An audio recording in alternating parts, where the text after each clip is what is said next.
Okay, call the meeting to order. Any items from the public? No? Okay, we got a good public here this morning, huh? The approval of the agenda, there's Mr. modifications. President, before you approve the agenda, there are two agenda changes that I'm requesting. The first has to do with your budget hearings.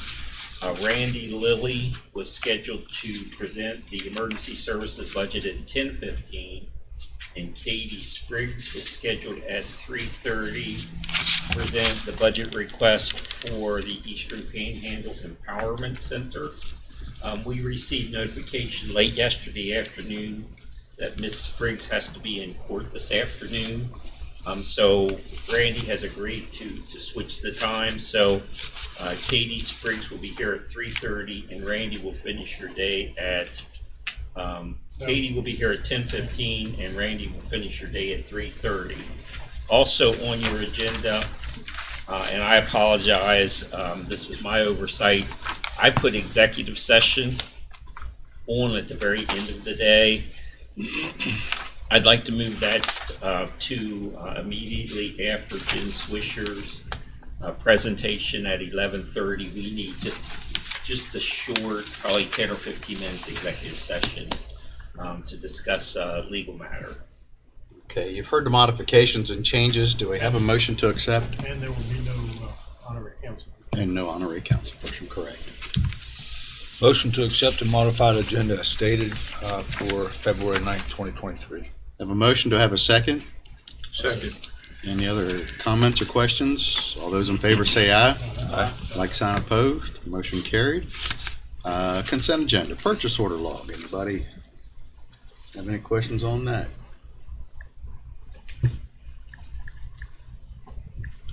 Hearing none. Internal budget revisions. Yes, sir. I have one internal budget revision for the council's consideration, and that's from the Honorable Tony Petrucci, County Clerk, for Department 413, which is voters registration. Mr. Petrucci is requesting that he be allowed to decrease line 230, contracted services, by $4,000. Current unencumbered fund balance in that line item is $9,510.01, with 94.9% spent to date. If the council will recall, all of our poll workers are paid out of contracted services, so that's why so much has been expended about halfway through the fiscal year. And then Mr. Petrucci would like to increase line 341, supplies and materials, by $4,000. That account currently has a deficit, that line item currently has a deficit balance of $735.04. Okay. Change in status from Tim Zaya, Director of Community Corrections, for James MacArthur. He is going from peer recovery coach to case manager. His salary will go from $43,768 to $50,676, effective February the 13th, 2023. Change in status received from Brian Ross, Director of Community Development, for Nathan Emery.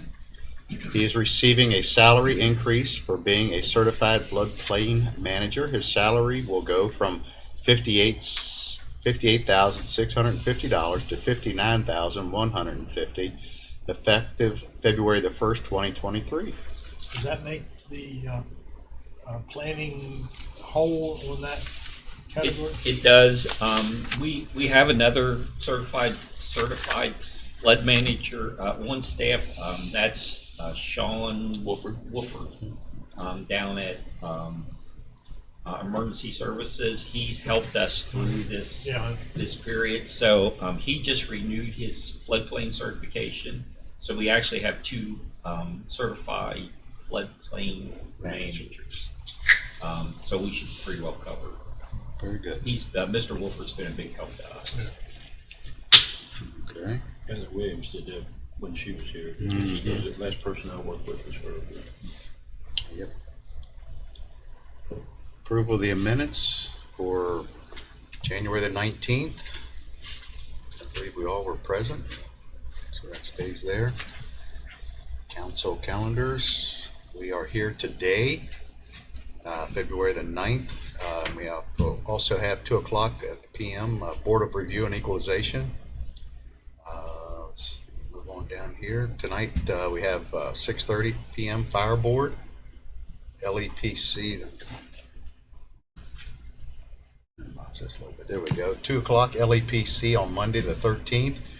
4 p.m. Health Board, 5 p.m. Water District, 6 p.m. Airport Authority, and 6 p.m. Farmland Protection. The 14th, we don't have anything.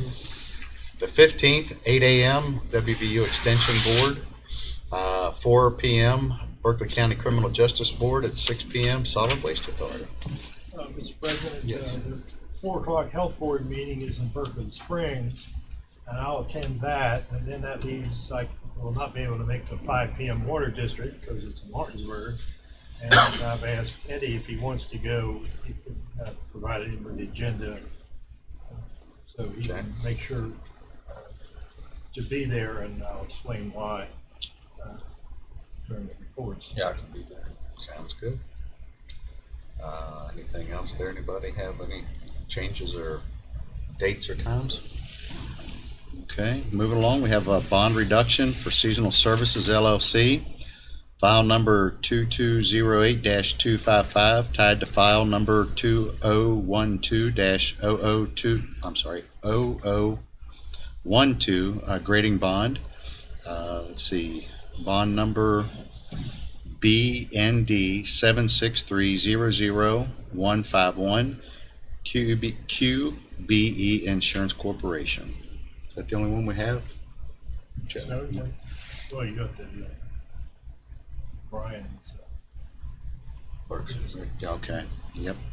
And a request for permit fee waiver, Parks and Rec, at the DuPont Soccer Complex. As the council's aware, typically, when there is improvements being done to a public agency, particularly our Parks Department, they appear before us and request waivers. I told Brian I didn't think it was necessary for Mr. Williams to come before the council, but we could probably do it through a consent agenda. The first is Parks and Recreation request. This is they're going to start doing some grading off of DuPont Road for Stevesy soccer fields. So the fee waiver for the grading permit would be $590. The second request is for Spring Mills Park. That is also a grading waiver of $590, plus the permit waiver for 2 pavilions, one 60 by 24 and the other one 36 by 24, for a total of $1,917.28. And I certainly would recommend to the council that we waive those.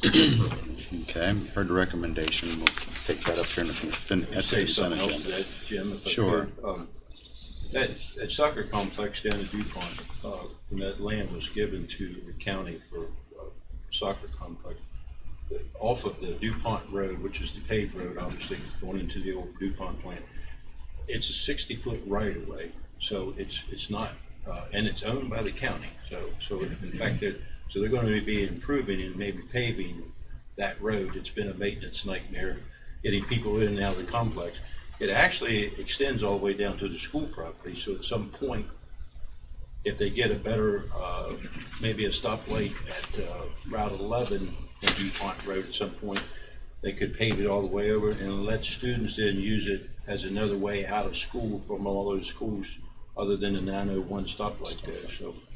So it is a county 60-foot right of way that we own. So. Okay. Alrighty, any other comments or questions? Motion to approve the consent agenda? Motion to approve the consent agenda as presented. Second. Motion second. Any further discussion? All those in favor say aye. Aye. Like sign opposed. Would we, just thinking about on that a little bit, Mr. Davis, as far as that right of way owned by the county, if it would definitely benefit the school system also. I didn't know if there'd be maybe some conversation we might want to have with them on that. There has been for a long time, Has there? and I don't think they're going to get into the game until they had some students leaving there before and they had a serious accident off of that, trying to get out on 11. So until, the thought is that when the new company comes in, metal company, that the state will improve DuPont Road and put a light there. And once they do that, then I think the school will be interested in connecting it and all as well. So, Engineers got a comment. Well, when that traffic study comes in, it's still available, make sure that there's some accountability for that traffic and that intersection. That was something we have to make notice for, so. it's probably gonna take a stoplight for sure, is my guess. So it'll help make the notice. Yeah. Right now, I don't think it'll make warrants. It takes a lot to get a warrant there for stoplight Yeah. That's installation. what's gonna be needed. Because the cost of it is just almost Crazy. crazy, Yeah. yeah. And you You would wouldn't think, think it'd be that difficult wouldn't or think. expensive. okay.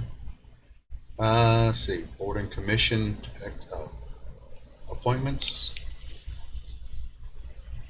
Buddy, Yeah, hold on a second if you would, please. Reports, Mr. President. oh, did I miss that? I sure did.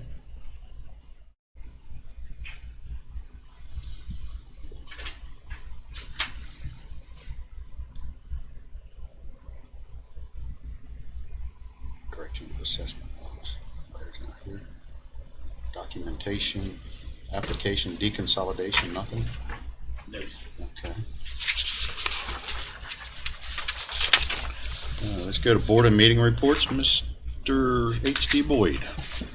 Yeah, I attended board for the Roundhouse Authority this week, last night. There's a lot going on there. We're moving along with many things. One of the things is the bids have been advertised for the bridge and machine shop project for the elevator steps and concrete floors. The site visit is set for February 15th, bid opening for March 2nd. Recommendations will be on March the 8th. That's been a long time in the works and it's finally come to fruition. We put in a request to the city to do negotiations over a piece of land at the entrance at Liberty Street, because we've requested to them to turn around the one-way, which is also Queen Street, but it should be renamed at some point, to make it a one-way in versus a one-way out. A lot of people call that Liberty Street, but Liberty actually ends at the corner there. So in conjunction with that, with Liberty coming in and being a dead end in there, and then that coming in one way, we started some discussion and go further with it about signing over about, I don't know the exact footage, maybe 30, 40 feet right there on the end of the property to push the fence and the gate back that the city is giving to the Roundhouse and installing when they finish the streetscape project up there. It would allow for either some additional parking or a turnaround area for cars that hit the dead end. There's not really much space. Our gate right now, when finished, sits right on the street and it makes it narrow. This would allow a buffer area there for either some additional parking for local residents and or turnaround area for people who hit the do not enter. That corner's kind of, jammed up without that. So we're starting some talks on that.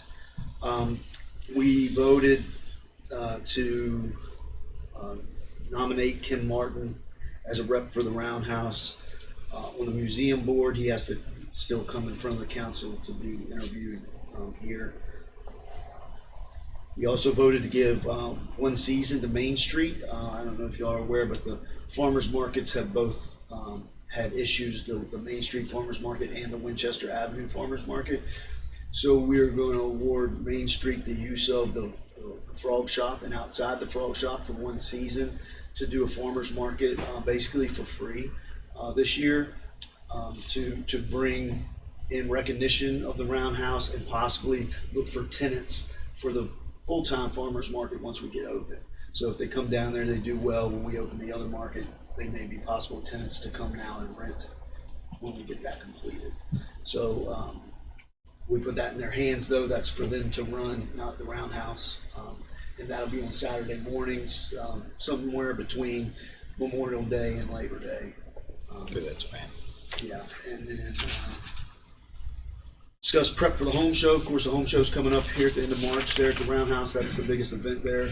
And we have a 5-year contract with them now. That's bringing a lot of recognition there, and we're hoping to get some help. We're going to put together a presentation of projects that need done, and hopefully maybe get some pro bono volunteer work out of some of the home builder people that come in and show them some of the projects we need done around the Roundhouse. And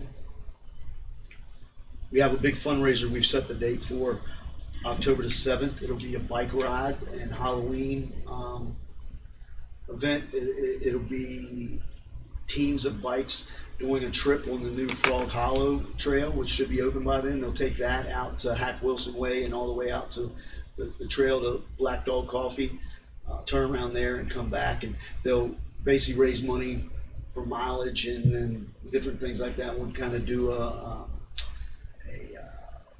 picture scavenger hunt along the way to bring recognition and social media presence to the event. I think it should be a big fundraiser. We have a team put together that's working on that. So that's what's going on around us. Thank you. Mr. Barnhart. Oh, thank you, sir. I had a special board meeting for the water board. I forgot to bring the papers over, but there was a morning session that Steve Catlett attended. He can report on that. And then the afternoon session, me and Eddie attended that.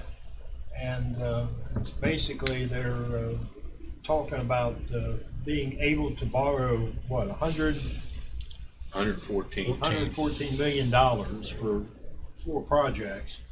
That's not all they need. There's a couple other projects like new water tanks and stuff like that that they didn't price out. But this is for rebuilding the Bunker Hill plant, refurbishing Tunnel River plant, and providing water lines for those various things.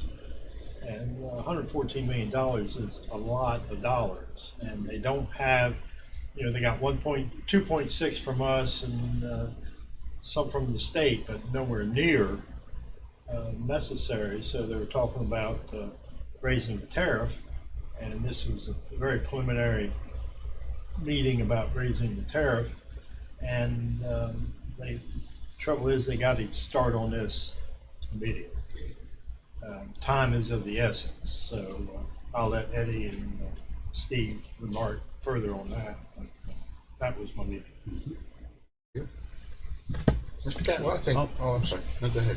I think you covered the water district. I certainly don't want to get out in front of what their board, Yeah, you don't want to anticipate No, what so- they're doing. And So I'll just hold my remarks, until they, make a decision. But on Friday, I helped to facilitate a meeting with the sewer district and Echo Lab.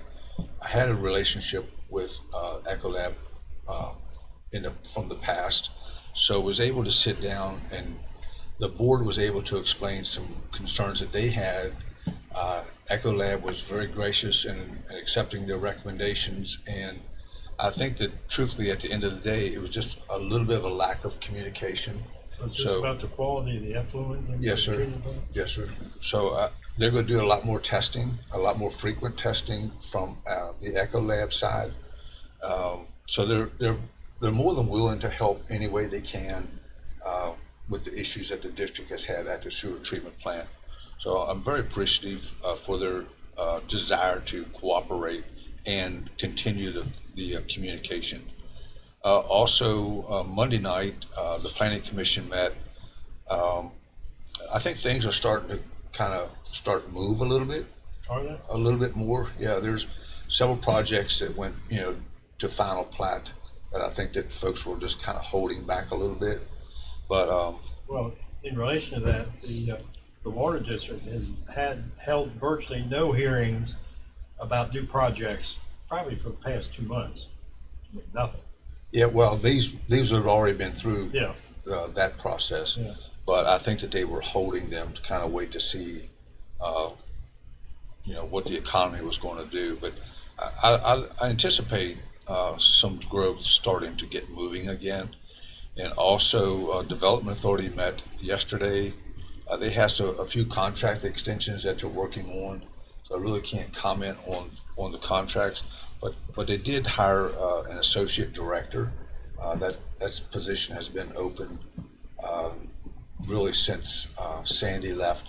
Jennifer was the associate director, so she moved up. So yesterday they filled that position. So that's about it. That's it. Okay, Mr. Cadley. As Jim mentioned, I did attend that workshop for the work board, and I'm very impressed with the way they're always thinking ahead and have really plans to proceed if the money is available to do so. And it's probably best if we don't talk about it a lot now, but they have obviously a lot of needs, and I don't know of anything more important in their community than our water source. So we got to have good quality water. So, I also had a stormwater and a sewer board district meeting this week as well. For the sewer board, I mean, they have a lot of projects going on, maintenance projects and repair things, and this obviously the mild weather has helped them a lot out this winter to get a lot of those accomplished instead of having to wait. And then as far as the sewer board goes, I think we're going to discuss that later today, but we still have to look at the permitting thing, that they still don't have a permit in place, and we need to get that resolved. So. Okay. I did not have any meetings myself, so I did have a couple calls from concerned citizens about near Pikeview Acres of sewer gas odors. I don't know if it's an issue that's coming from the commons over or something's manifested within that, but I'd get with Mr. Keller out there at the sewer board to kind of touch base with him. Yeah, a lot of people confuse that big pump thing there behind Carpet World as sewer. No, It's not, it's water. It's water booster pump. Yeah, Yeah. but a lot of people don't know that. Yeah. One other thing on the stormwater, Zach Walburn was replaced now. We have another Zach, so I didn't write his last name down, but we do have, he's filling the role now, so that position has been filled. Okay. All right. So the other Zach did get that job. Zach did get the Okay. job, and now we have another Zach taking Okay. his place. So. Which is weird. All right. Reappointment packet received from Mr. Barnhart's wife, Linda, for the Planning Commission. Her term expires March 10th, 2023. Do we want to reappoint? Absolutely. Make a motion that we appoint Linda Barnhart to the Planning Commission, and she does a very good job of it, running those meetings. And she enjoys it. It's obvious that she does. Well, and I'm just glad she has other people that she can tell what to do besides me. Well, I think she's the one that wore most of that stain off of that wooden gavel right there. But she really does a good job for the Planning Commission, so I make that recommendation. And I'll second that, so Mr. Barnhart can abstain from seconding that Thank you. motion. Appreciate it. Do we have any further discussion? All those in favor say aye. Aye. Like sign opposed. Motion carries. I should be notified for that. No appointment application received from Daniel Kelly II for Parks and Rec and CVB. Do we want to give him a call for? Schedule him for an interview. It Interview. may not be an immediate interview Yeah. because your next 2 weeks are Pretty full. pretty full. But after the 23rd, it should open up a little bit. Sounds good. And Richard Campbell for the Berkeley County Museum Board. We'll get him to come in also at a given time. Yes, sir. Okay. A little bit ahead of time, Mr. Wine. Fleet vehicle purchase. Good morning. Good morning. Good to have you here this morning. Compliment Gary on his radio performance this morning. He did a wonderful job. I listened to him. So. Yeah, why they have to put cameras on the radio? I've got one of those faces from radio. That whole camera thing. Yeah, Look over by Rob and I'm staring at myself and go, it's bad. I know just how you feel. Right? So let's talk cars, trucks. And all Well, that. before you start talking that, I know our security system, cyber system is well protected. And just with what took place on the Berkeley County School Board's level, I don't want to get over too far. but ensure the members here how well we're protected as well as we can. Well, kind of like I said on the radio, since we're still in the public, you work really hard and you fund very well the efforts to protect this body and all of the agencies in and around the body. As I said on the radio, it isn't a matter of if you get attacked and compromised, it's when. And the real big thing is, how do you recover and mitigate the attack? What do you do? So you have lots of protocols in place to help with that. And delete emails. Don't use the stuff. That's the biggest, one of the biggest. And some of the things that have Don't been take the going bait. on. Pardon? Don't take the bait. Don't. Alan, you didn't listen to the radio, did you? No. He sent me an email on Tuesday, I think. Monday or Tuesday. He sent me an email. It was from lustylisa@hotmail.com, but it was from Alan Davis that needed some money. I think it was at Target or wherever he was, if he could get the help. So it's crazy how that happens. But I'm confident that your efforts are protected, and all of those of all the constitutional officers we support.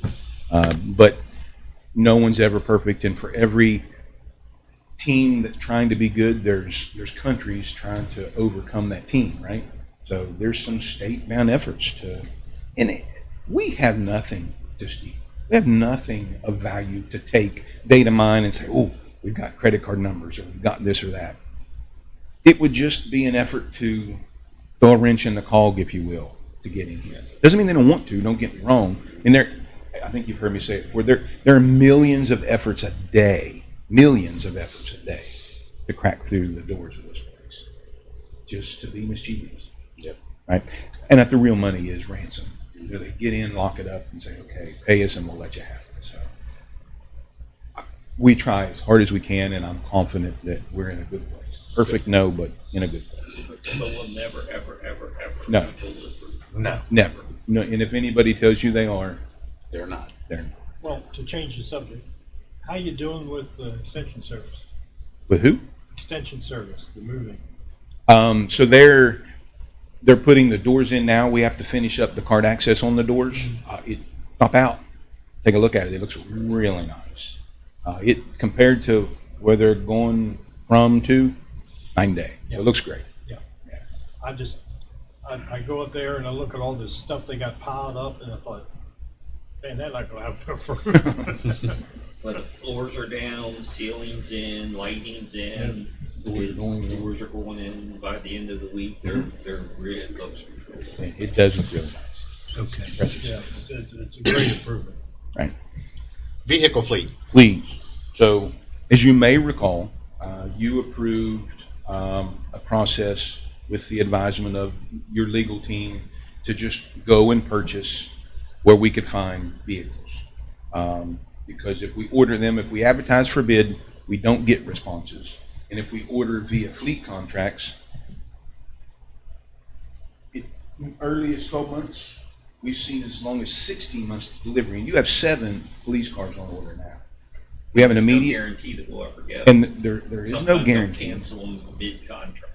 So we talked to the legal team, and they advised that there is process in the state code that allows you to circumvent those processes for reasons beyond your control, availability, pricing, so on and so forth. So you approved us to go in the open market and just find the best deal and buy it. We exercised that on a minivan for the DRC about a week and a half ago. It was exhausting, to the point I did the deal. I did the whole thing start to finish, and you've all bought cars. The intent, and when I met with you before, was we'll find it. I'll give them a credit card number, let them do $1,000 deposit to say I'm serious, I'm going to come back and get it. They laughed at me. We don't hold cars. Nobody holds cars. Eddie could walk right in behind me and offer him $1,000 more than I'm paying. They just won't do it. It's impossible. So we're again to where we need 4 vehicles right now, in immediate need. 2 home confinement officers and 2 totals for law enforcement vehicles. We don't need pursuit-ready vehicles, but we need 2 vehicles for them. I talked to Alan, and Alan said, come ask the council and see where your thought process is. If you see fit and you would have faith that we would do it this way. What I'm asking is approve a number not to exceed so we could facilitate a check and a payment the day we find the one we want to buy. So what I'm asking you is if you see fit and you agree, I'd like to have the ability not to exceed $150,000. We need to buy 4 vehicles. It should be less than that, no problem. And I'm not proposing 4 vehicles from one place. In a 60-mile region, you can find really good deals on vehicles. I found a 2021 Silverado with 12,000 miles on it for $33,000. It's a wonderful price. I call and say, can I come get it? Not if someone comes first. It seems impossible to me to do this because if I find something today, I have to wait for you next Thursday, right? I don't think we can do it. So that's kind of a thought that Alan mentioned and said, let's ask the council and see what you say. I'm open to any opportunity or suggestions, but we're struggling and we've gotten ourselves in a position where, and guess what time it is? It's deer hit time. We've had 5 deer strikes in the last month and a half. Those come out and get service. We're tight for vehicles, very, very tight. So if you're going to buy 2 sheriff's cars, you're going to get them, park them, and then somehow retrofit them? So the 2 that they need are non-emergency response vehicles, so they're willing to accept what they'd like is 2 pickup trucks, quad cab, short bed, 4-wheel drive pickup trucks. In DRC, we need 2 small SUVs. Well, if you're going to pick up 2, could you pick up 3? Because I'm having a little trouble. Right. So that's the thought process.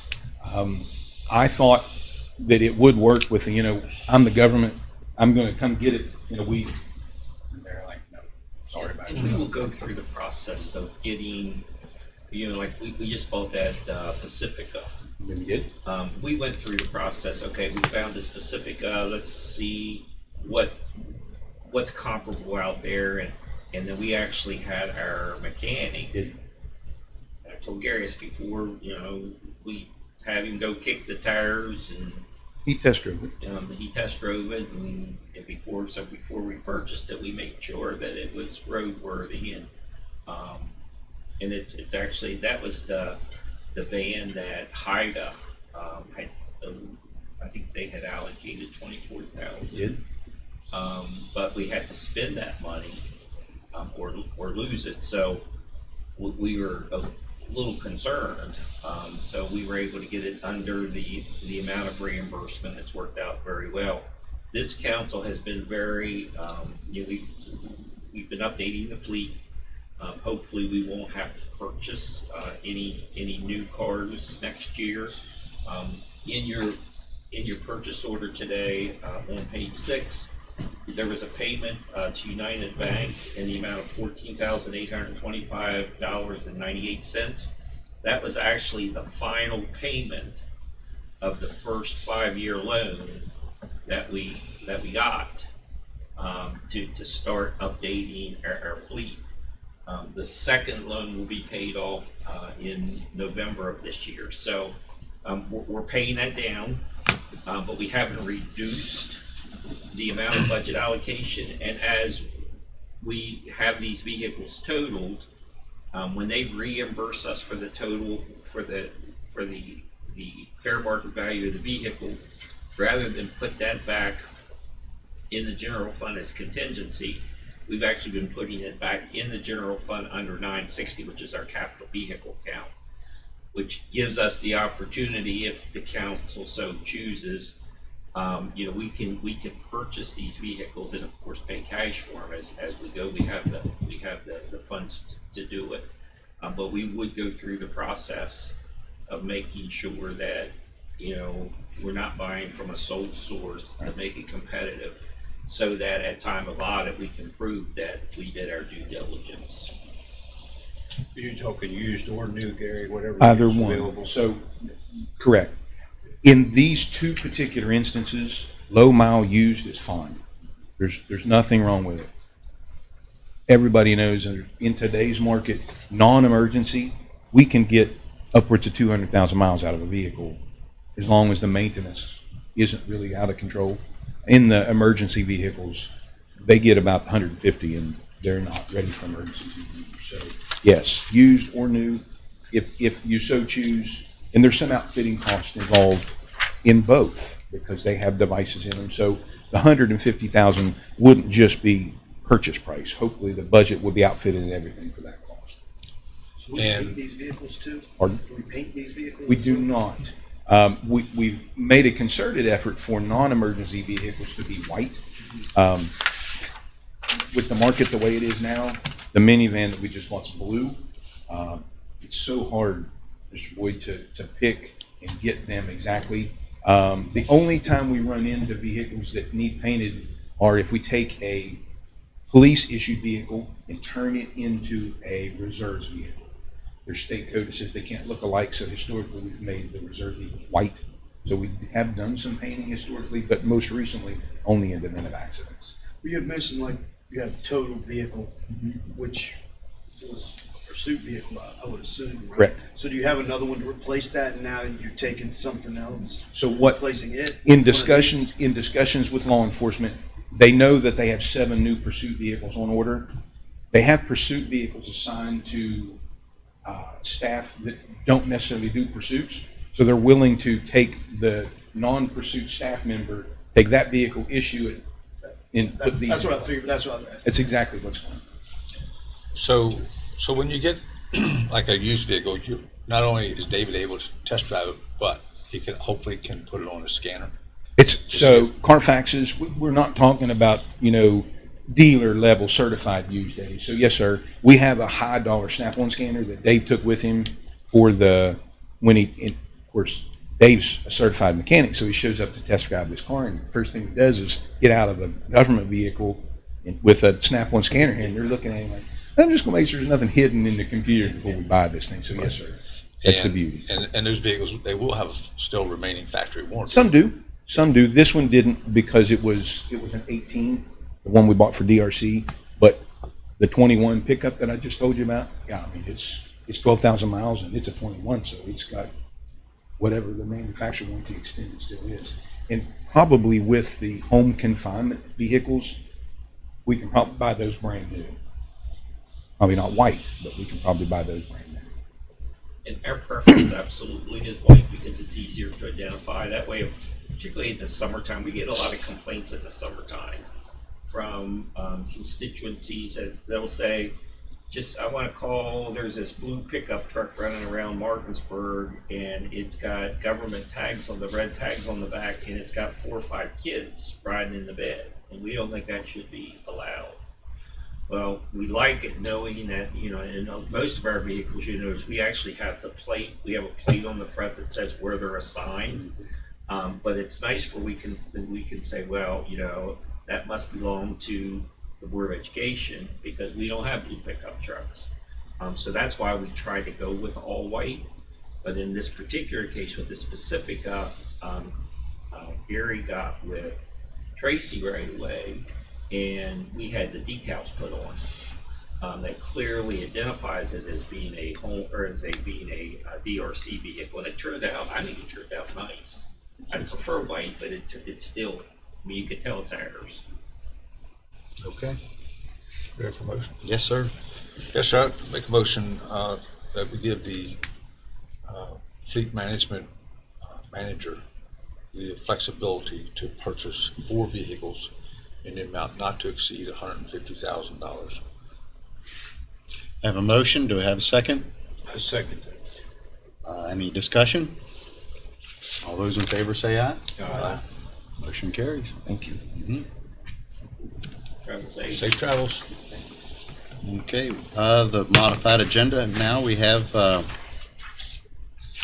Katie Spriggs to give us a budget presentation from the Eastern Panhandle Empowerment Center.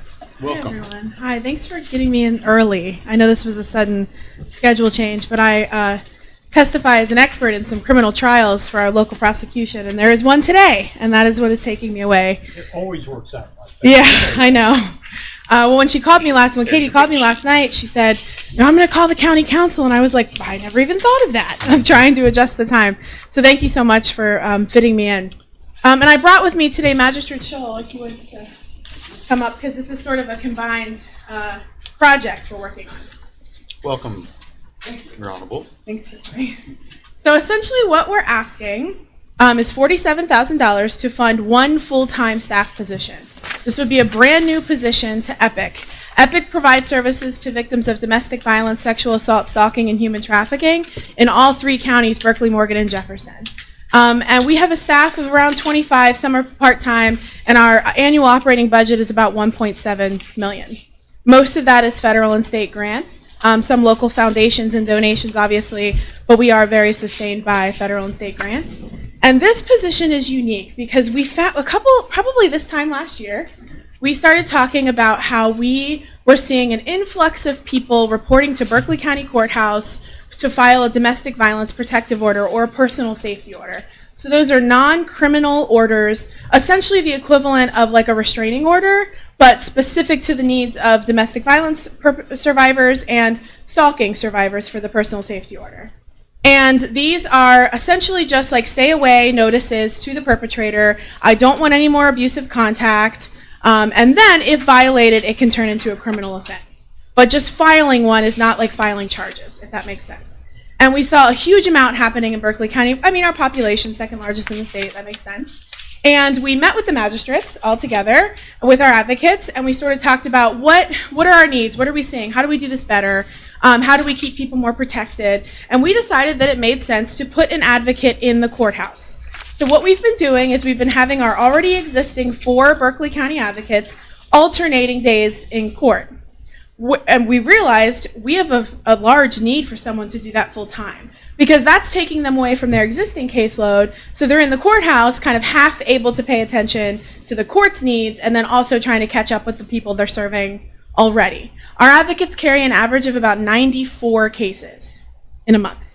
So they're balancing a lot. Also recently, the United States Attorney's Office has created a Martinsburg-specific sort of, we haven't named it yet, naming is in the process, domestic violence task force, if you will.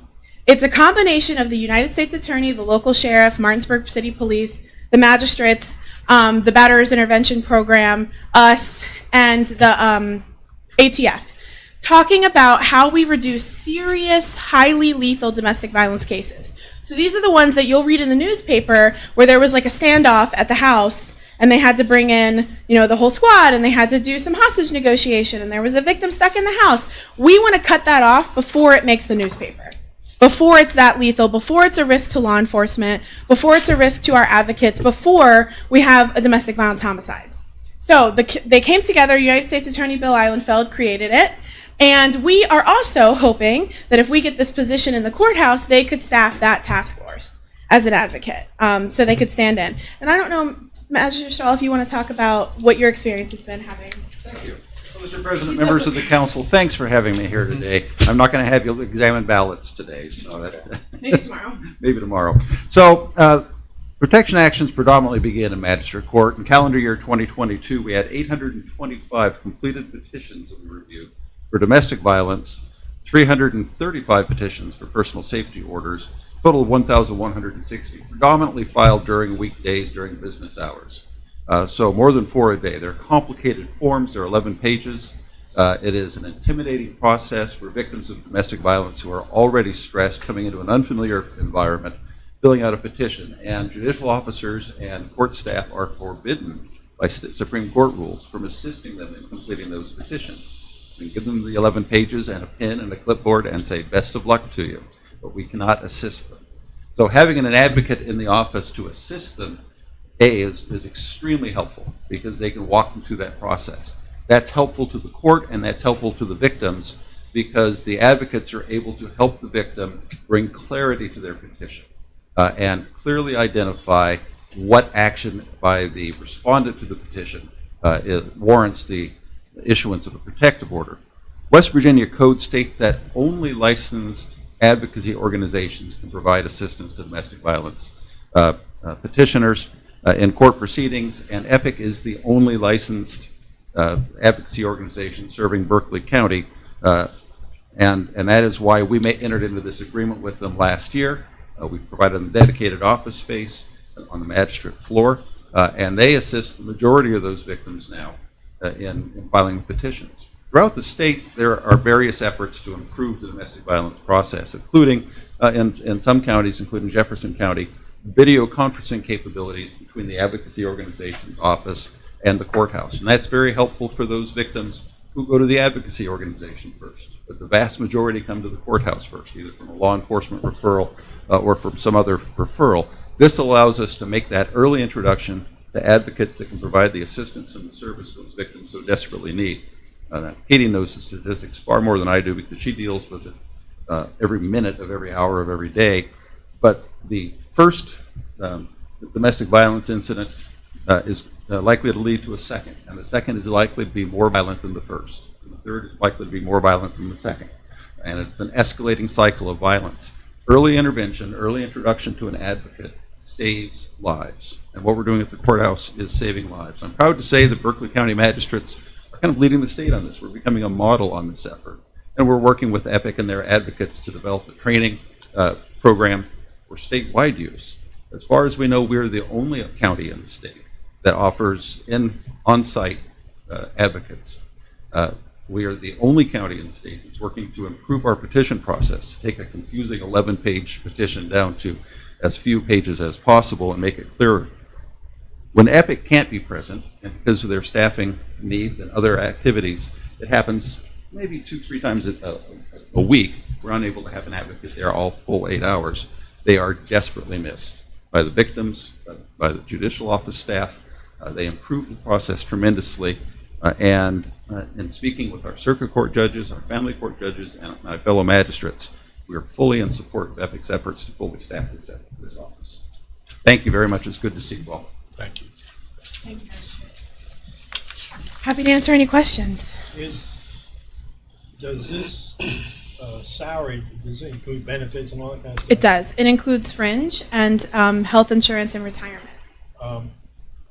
This $47,000 is going to be a recurring expense, I assume. Yes. So the plan is to keep them on. The United States Attorney's effort is looking into applying for grants. There are some state grants that pay for an entire team. It's called a STOP grant. Stop Violence Against Women. I don't remember the full name, but it is called a STOP grant. It would pay part of a prosecutor's salary, part of a law enforcement officer's salary, and an advocate. The goal is to bring that money into the county and fund this as an entire team effort, which it is. But that grant only comes around once a year, and as of now in West Virginia, it's maxed out. So they get requests, ongoing, concurring requests for the amount that they have the funding. It was increased in the federal budget this year, so if that increase trickles down to West Virginia, we do plan to apply as a team. This is really just to sort of fill in until we can find some state or federal money to pay for it. But if you don't find state or federal money, you'll be back again next year, whatever, and ask for continuing. Yes. And even if you get grants are always limited. And so with the expiration of the grant, again, you could be in here asking for $50,000. We could. Then this person would then be an employee of EPIC, Yes. but we would be funding it for that position. Yes. The advocates you have now are paid through EPIC, I assume. Yes. Differing grants, all of them, but federal and state. With this star lineup of your folks between the judge, the sheriff, the city police chief, the magistrates, ATF, does this also include a look at human trafficking? Yeah. So the United States Attorney takes a vested interest. They actually house the statewide human trafficking task force. So the plan is to incorporate even cases of sexual assault that could be prosecuted federally. That team will look at those too, particularly with our location to the interstate. Yeah, I know that the sheriff has had concerns over that, dealing with the interstate travel as well. So that's why I asked that question. And what is your current capacity at the facility? At the shelter, 16 beds. 16, and I'm assuming they're all full? They are all full, always. Always. We have not had a bed open for more than 24 hours in 5 years. So I would say that because of your limited capacity, you probably have to turn people away. We do. So we do a couple of things for that. We have some grants that will pay for hotel nights, so we can put people in a hotel until a bed opens or until the Bethany House has a bed open, or Winchester or Hagerstown or a sister program in West Virginia. But sadly, the closest geographic program to us is Kaiser in West Virginia, and it's 12 beds, and Morgantown is 16. So they're also often full. So sort of just juggling people. And then we do have the ability sometimes to rapid rehouse. So we get money from the city of Martinsburg, we get HUD, we have a HUD grant that will allow us to move them right out of the abusive home into their own home, if they're set up to do that, right? So if they have funding to continue it, if they have a job, if they have employment, if childcare is not a concern, all of those things. But that is something we try to do too, is to skip shelter altogether and just rapid rehouse them into safe housing. Yeah, I know you've been in your current facility for quite a while. Yes. But are there any plans for an expansion, a new facility, or a renovation of existing facility? I feel like we should be recruiting you to be on our board. Yes, you have appropriate timing. So our board actually voted to start a capital campaign in 2020. And then what happened to us all, right? COVID. So we kind of pushed that off because we got to just survive. And now the board actually has a meeting next week, next Friday, February 17th, to plan a launch of the capital campaign. And we do have nearly $1 million in our capital campaign already that we've done quietly, because the first stage of any capital campaign is the quiet phase, right? So we have a little over $700,000 already raised for the capital campaign that will then go public this year. So yes, the plan is to, we've actually looked at a couple of properties, but short of like a hotel, there's almost nothing that is built to be a shelter, right? Like you have to have a window in every room, and there have to be enough bathrooms, and we plan to get to 40 people capacity. And we've looked at a couple spots, nothing quite works. So I think we've been meeting with 84 Lumber. We've been working with a couple contractors there to sort of plan it out, and an architect from Dan Ryan. His name is Tim. He's an angel. And we've sort of decided that we're going to have to build to find something that fits our needs. So that's You say the existing site, you don't have really room to expand. No, it's on Raleigh Street. People probably know where it is. No, and honestly, it's taken the damage of 40 years of being a shelter, and it's not in the best of shape. So we would spend half that money just fixing it up. Do you guys get any money from the Goodwill? So we don't get any money from them, but we actually partner with their housing program. They have a really good housing program for young adults. It's 18 to 24, but it's really good. They'll like set them up with employment. They'll rapid rehouse them. It is a great program. So we refer to that all the time. Okay, I was just wondering, because I know they come to your place a lot. I live across the street, so the truck's there. Oh yeah, so that partnership, that's the second partnership we have with them. So that one is when we get donations and it exceeds our capacity, so we can't hold anymore, they come take them, but then they allow our clients to shop for free. Okay, We that have was like my a question. What do you get in exchange for giving them? Because I know the truck is there probably every couple days. at least. Tuesday and Thursday.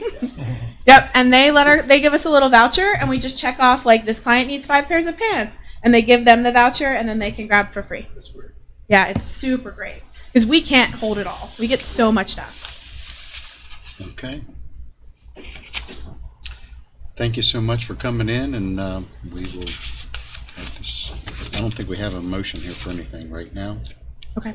No, sir, that's just all part of Budget presentation. Yeah, we're just super early. Yeah, that's very good. But thank you for taking us early. Mr. Shule, thank you for coming in and being an advocate for him. Thank you. Okay, we're a little bit early, but we're going to take a break here. We'll reconvene at 10:45.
You're on. Okay, we're back in session. Next on the agenda is Board and Commission interview with Keith. Keith here. Come on up for the Berkeley County Museum Board.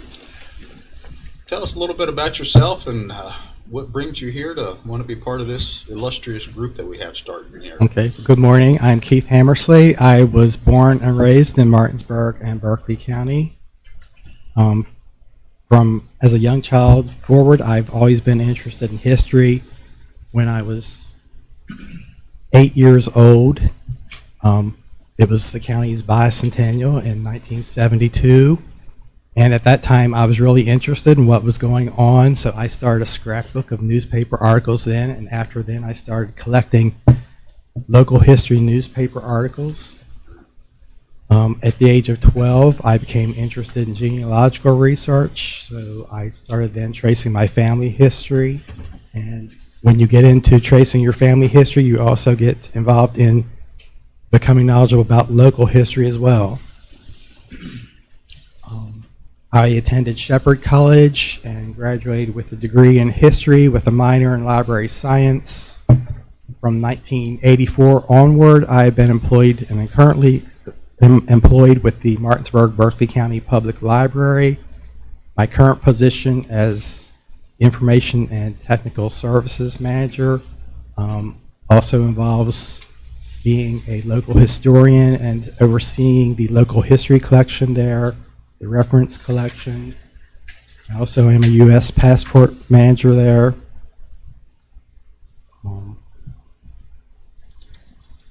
I also received a degree from the University of South Carolina in Information and Library Science. It sounds like you have just a little bit of time left. You really want to fill that notch in there Right, with this. there's not a whole lot of time left, but I am interested in local history and would enjoy being involved with the new Berkeley County Museum that is being started. Very good. Go down the board here, Mr. I'm familiar with Mr. Hammersley, and he did a wonderful job with his displays at the public library, and commend you on that. I think he'd be a great candidate for this position. Mr. Barnhart? 30 years as curator of the General Adam Stephen House Yes, in sir. Triple Brick Museum. I can't even say it. How'd that go? Great, it's a job that I've enjoyed and has been productive. You say, of course, you're interested in history. That's good. When I was a kid, I lived on Farrell Ridge Anticline, which is past Hedgesville. And I would often go pick up fossils at the base of trees as they pushed up the dirt, in the roots. And that got me interested in geology. So I know where you're coming from, being a young kid exposed to that. You didn't find them, Jim. You were there when they were made. Well, yeah, some of them. That's real nice.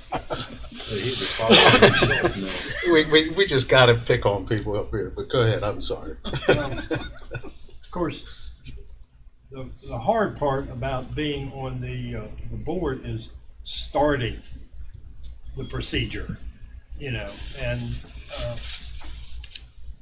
do you have any thoughts about, starting from scratch, basically? Well, I do have a lot of involvement with the local history community and other museums. More than 10 years ago, I was the chairman for the Martinsburg Heritage Festival, which involved a collaboration of a number of local museums in Martinsburg. So I do have connections with different people, and I know a lot of local collectors in the county. I would think one of the important jobs of the starting of the museum system would be making a museum system, coordinating it with the Roundhouse and the Adam Stephen Home and the Ag Museum out there in Hedgesville, and all and putting them all together under the coverage of the museum board would be a wonderful, wonderful thing to do.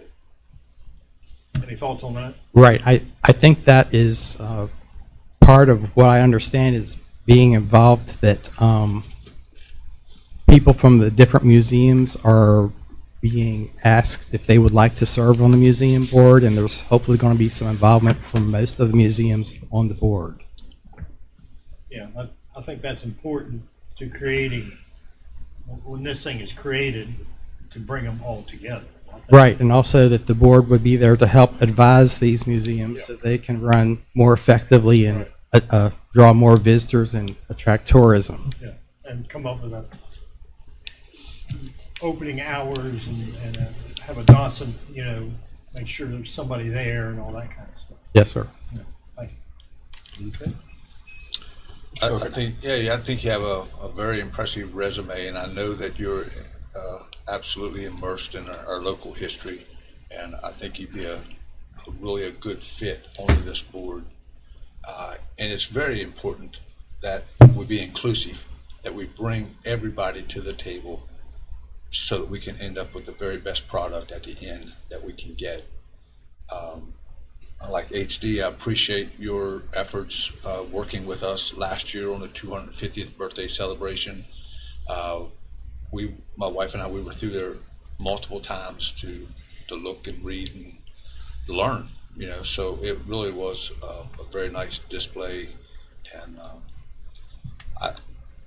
I look forward to whoever's chosen to be on this board of really doing a nice job with our regional museum. So thank you for applying, and you certainly have a tremendous amount of experience already, so I think you'd be a great candidate.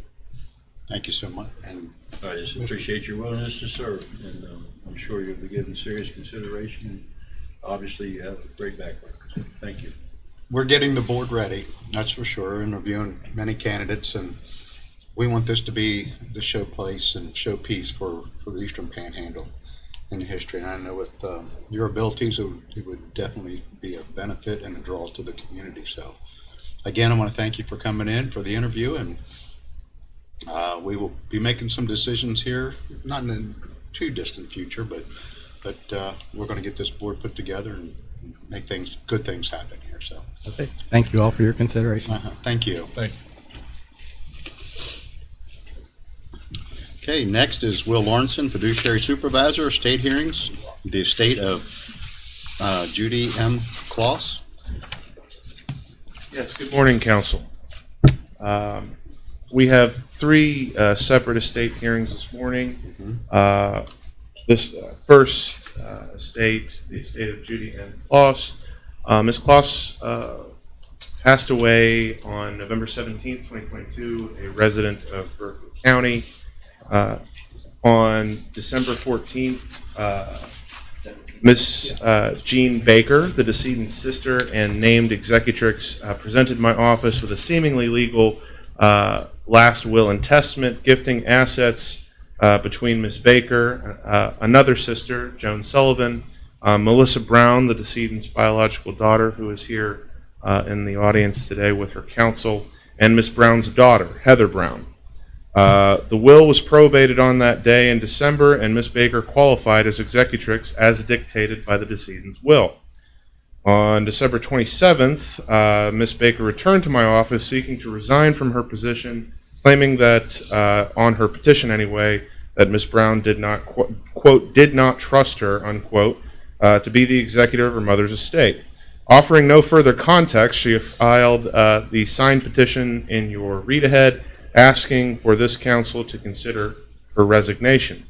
As the public record shows, the will fails to qualify an alternate, so upon Ms. Baker's resignation, any interested party would have to be bonded for the value of Ms. Close's probate assets. I'm told by Ms. Close's attorney, who's also here today, that Ms. Brown has acquired a surety bond in service of her mother's estate.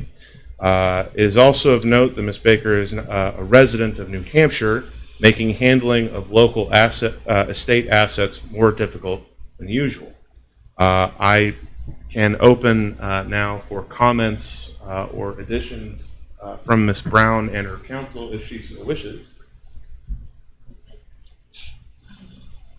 The only thing I would indicate was that Mr. Lawrenson definitely centered in on the fact that Might want to have you come on up. Sorry. State your name for the record. I'm sorry. Heather Dern Myers, I'm the counsel for Melissa Brown, the daughter of Judy Claus.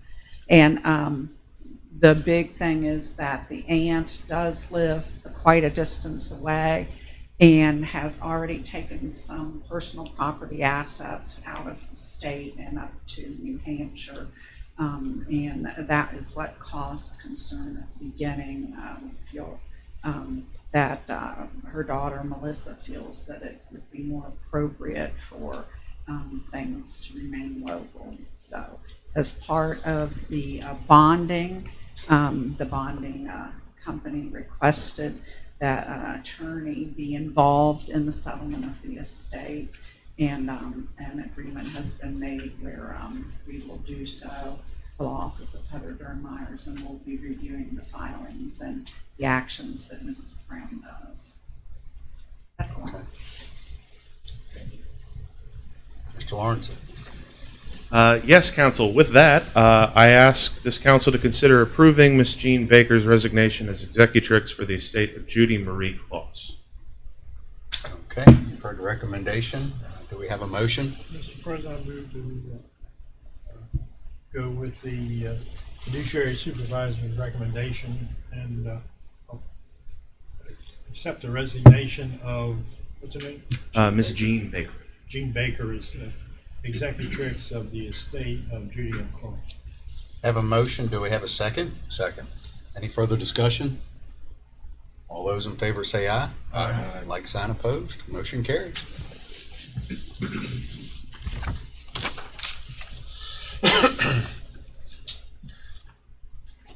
Yes, council, moving right along, I have actually been told by all interested parties that no interested parties are actually going to appear for this particular estate hearing for the estate of Jesus Miguel Rodriguez. Should roll your R. I've been told this many times. Council often asks why I don't read individual estate names. That is the reason. Anyway, Mr. Rodriguez passed away December 7th, 2022, a resident of Berkeley County. 5 days later, Miss Magda Torres, the decedent's cousin and named executrix, presented my office with a copy of a seemingly valid last will and testament. Ms. Torres declared an estimate value of the estate's probate value to be no higher than $1,000 and filed a petition to probate the copy of Mr. Rodriguez's will in solemn form. Ms. Torres's purported reason for said petition is to hope for a partial reimbursement of Mr. Rodriguez's funeral arrangements. Again, without any present interested parties' objection, I ask this council to consider allowing the copy of Jesus Miguel Rodriguez's will to be probated in solemn form. Okay, you've heard the recommendation from the fiduciary supervisor. Do we have a motion? Yes, sir. A motion to accept the fiduciary's recommendation in the case involving Mr. Rodriguez. We have a motion. Do we have a second? I'll say. And a second. Any further discussion? All those in favor say aye. Aye. Like sign opposed. Number 2. I'd left the date out. It's okay. If it's all right with council, I actually would prefer if we await the final estate hearing for that of the estate of Stephanie Diane Porter. Reason being is that this does involve a resignation, or a removal of 2 co-administrators who initially opened the estate intestate, meaning no will, declaring themselves as sole heirs. Later, we learned that there was indeed another heir left off of the probate process, as well as a last will and testament, holographic will, that gifted all of the decedent's probate assets to this unnamed child. And I just wish, I want people to have their opportunities to speak if they so How do wish. you find out this stuff? The nice thing about probate, especially with regards to creditors and wills and things like this, the information is presented to me. People want stuff. I am the gateway to such stuff. Well said. Okay. I've heard you called many things. Gateway is not the one of them. That's very, very fair, Mr. Davis. Thank you. So we'll hold off on this one then for a bit? Yes, sir. Okay. Any further business? If not, then we'll move right along here. Well, Jen's on her way. Jen's but on her way. It's for her budget presentation, so. alrighty. I got it. We're a little bit early. You want to just, Take a short break. we'll just take a short break until she gets here.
And we're going to hear from our illustrious Jen Swisher with the 911 budget When presentation. you look at your big spreadsheet, in years past, before Jen came on board, the emergency communications never truly made a budget presentation to the council, only because typically our focus has always been on general fund budgets.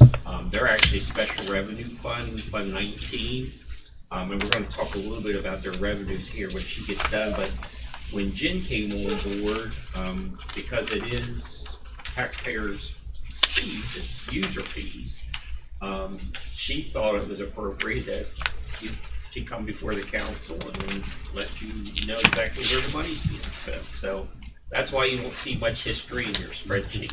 Okay. All yours, Jen. How are you? Very good. Good, wonderful.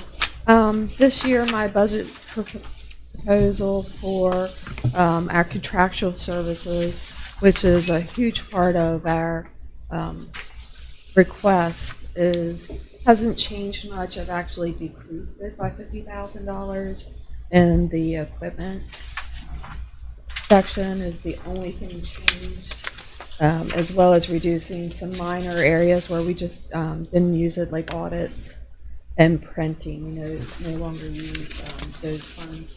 So I did reduce there. The majority, probably 90%, and now you can correct me if I'm wrong, 90% of our budget is our personnel, and the rest of it is our contractual services, such as our CAD system, the computer-aided dispatch system, the maintenance on that, our phone system, our radio systems, along with training and education, which I'm a big proponent of, making sure that our dispatchers are continually trained and adequate. Like I said before, being the best of the best.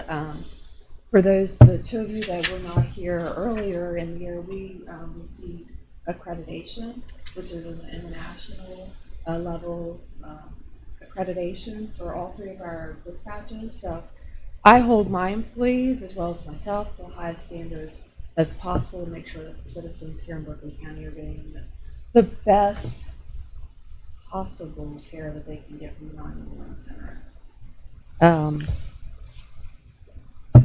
You have the triple accreditation. Triple accreditation, yeah. So you have fire, medical, and police, and there's only 20. We're the 22nd in the 22nd world, in the world. but there's only 12 of us that currently have that.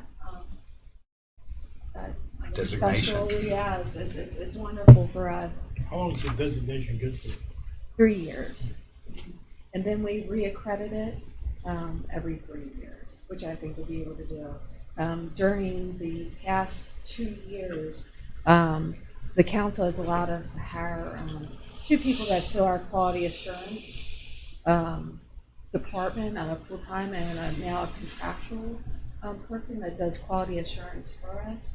Along with that, they also help with training, making sure that we're able to keep them well trained. So training is important. As you can see, I did not change my budget request in that area. As we've been, as Alan mentioned earlier, we have only been, I guess it'll be my 3rd year in presenting a budget, but this is only our 3rd year of having a budget. So we're still moving stuff around from one line item to the next to make sure that it's in the right category. So there's been some tweaking through that time. For personnel, our personnel costs have went up. I don't know if you want to read Yeah, I'm that. going to mention that You're going to mention briefly. that soon. We have increased our staffing level over the past 2 years, which has again enabled us to adequately answer 911 calls. We're no longer putting calls on hold while we're taking their calls. So we're able to give our undivided attention to the 911 callers. Whereas before, when I first started, there were, for instance, like cardiac arrest calls being placed on hold so we could answer other 911 calls. I feel right now we're sufficiently staffed for the level of calls that we're getting. Your 911 center is the 2nd busiest in the state. Of course, and, a lot of that's attributable to the traffic on Interstate 81. we opened, let me go back a little bit. We have one of the few, if maybe the only, 911 center in the state that is completely self-supporting through 911 fees. The only general fund contribution that we make is the $300,000 that we designate. We call it the communications center, that for some of those ancillary expenses that the PSC has deemed as being not eligible for 911 fees. The council last increased 911 fees on June 1st of 2017, and we set those fees at $5. That's for the landlines. That does not include cell phones. Since that time, we dedicated the brand new building, the new 911 center, on December 1st of 2018. And if you remember the old, and I don't know how many of you were in the old center, but the old communications center is where the kitchen is today. So that's how small. In fact, at shift change, our dispatchers were shoulder to shoulder. So we renovated that building actually in 4 stages, and we added a 2,700 square foot addition to the building, which is now our new 911 center. And we actually put 2 different pods. We were never, ever adequately staffed, only because we had every console that we could squeezed into the old 911 center. And even if we had the people, there was no place for them to work. So when we dedicated that building on December 1st of 18, we had 31 full-time and 6 part-time employees. Today we have 43 full-time employees, and as Jen said, it's taken us a long time, but we're getting good response to our recruitment efforts, and the dispatchers that we have are staying. There for a while we were a training center for new personnel, and then they get their certifications and we lose to the Jefferson County or Washington County or someplace else, and that's not happening now.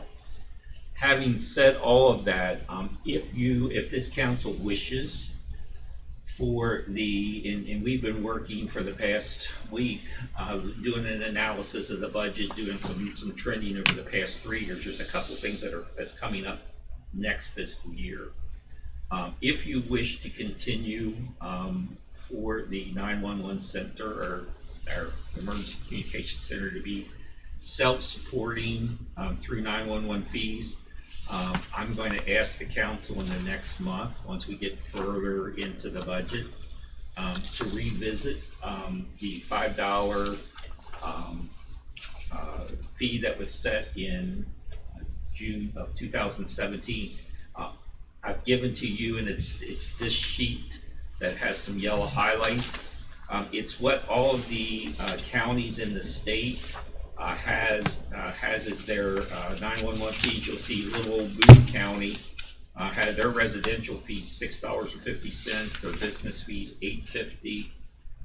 Capital County $7 residential, $9.50 business. Kanawha County $5.60 residential, $8.96 business.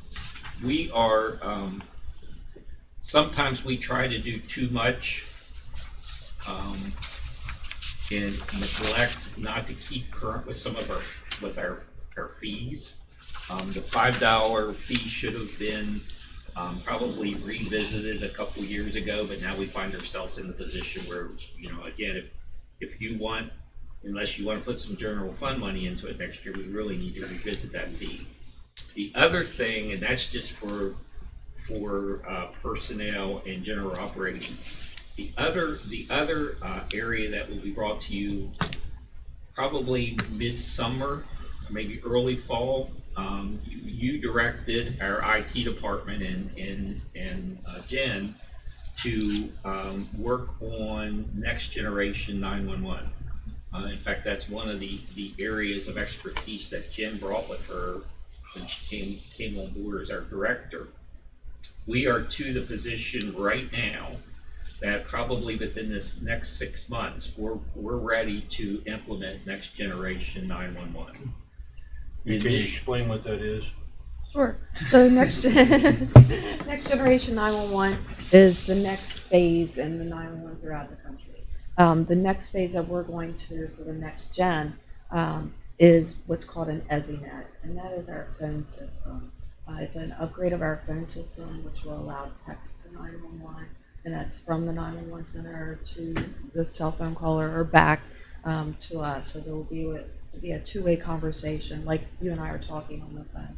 Well, Currently, you can't text now. so we can do some limited text, but not to the level, the national level that we are going to. It also allows us for other future endeavors, such as video to 911. So that is something that is coming from the national level, coming to us quick and fast. We believe that all the counties around us in Virginia and Maryland, they are already next generation 911, and we will be able to do some things that we haven't been able to do before, transfer those phone lines. We can transfer them now, but it'll be transferred with all the address and with all the phone number information. We will also be able to, if needed, Jefferson County's 911 center is our backup center.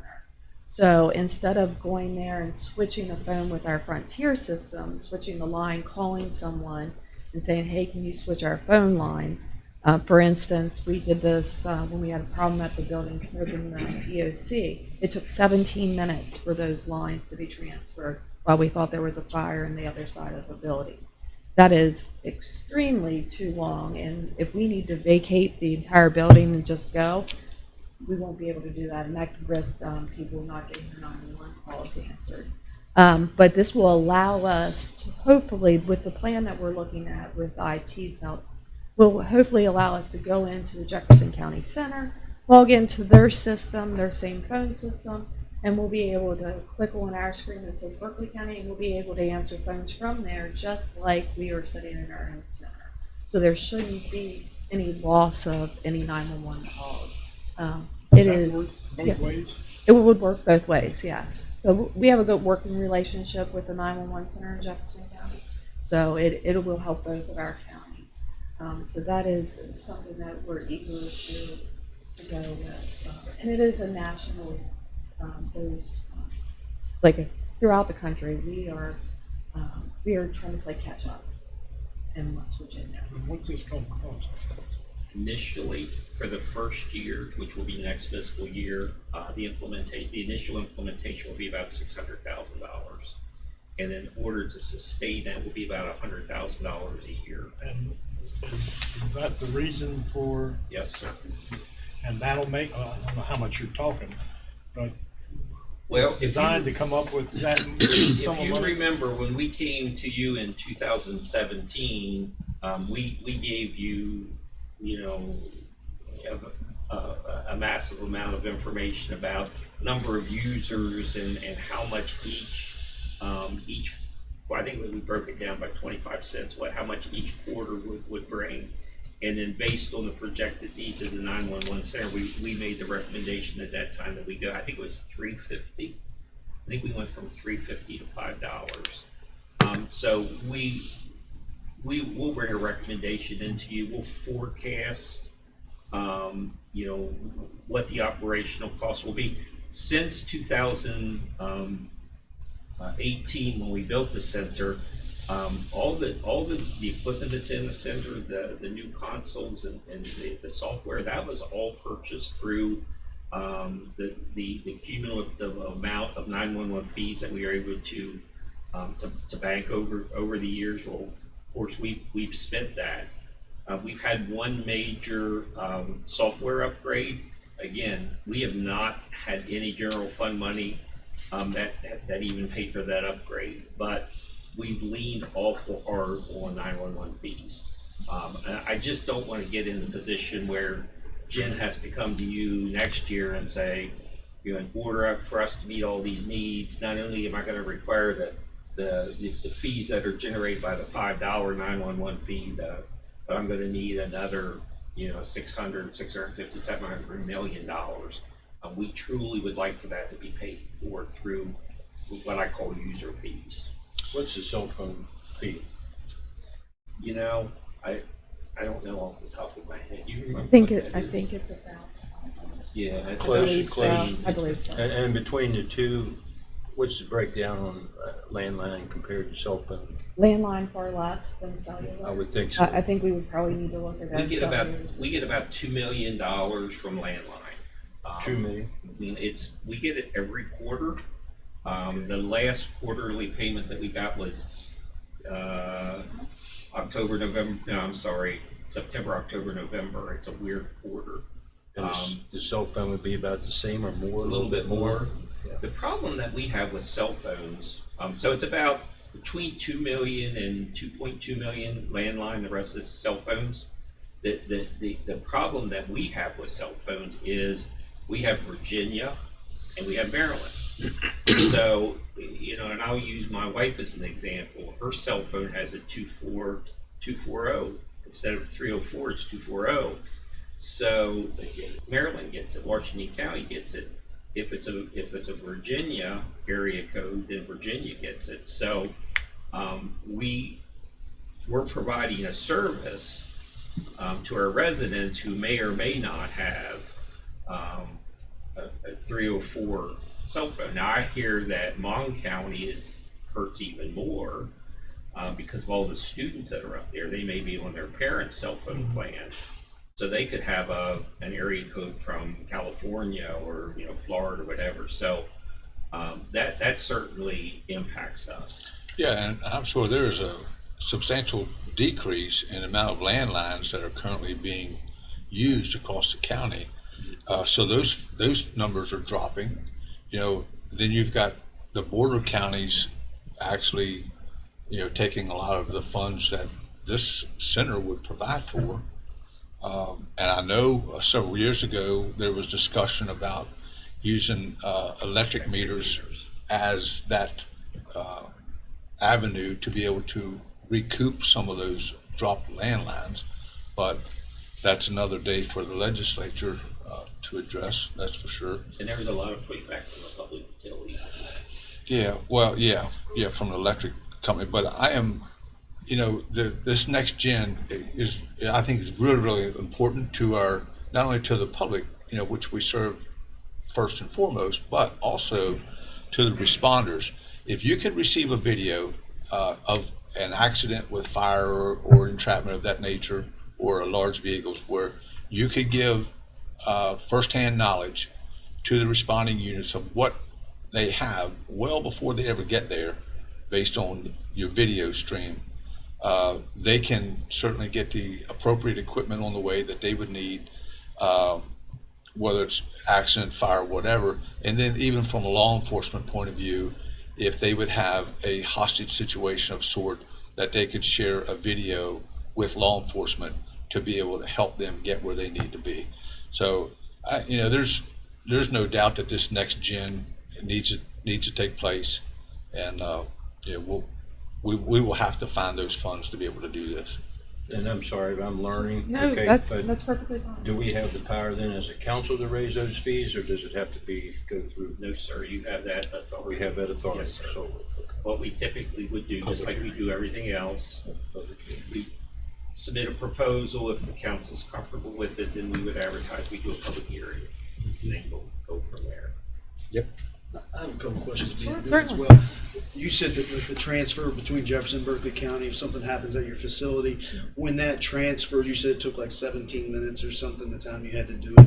When that transfers, do their employees pick up your calls and you guys head that way? We do, yeah. So generally, as long as I have the staff there, if it is not something, if our radios are still up and working, what I'll do is I'll send people to Jefferson County, start them that way, so that they can start answering the calls. There is no way, due to the size of Jefferson County Center and their staffing level, that they would be able to handle all the calls that come into our center. So we don't want to overwhelm them. But they do pick them up immediately. Yes, they do and start helping immediately. immediately, so they're Yes. not a lapse. Correct, yeah. And how many people do you have on per shift? I know you said how many full-time employees, but I imagine they're spread over the day because you're 24 hours a day. Yes, so 24 hours a day. So I have, of those staff, we have 12-hour shifts.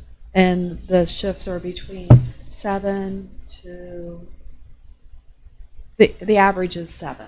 A lot of those, shift. not a lot per shift, but several of those are trainees right now, so we're getting them up to speed.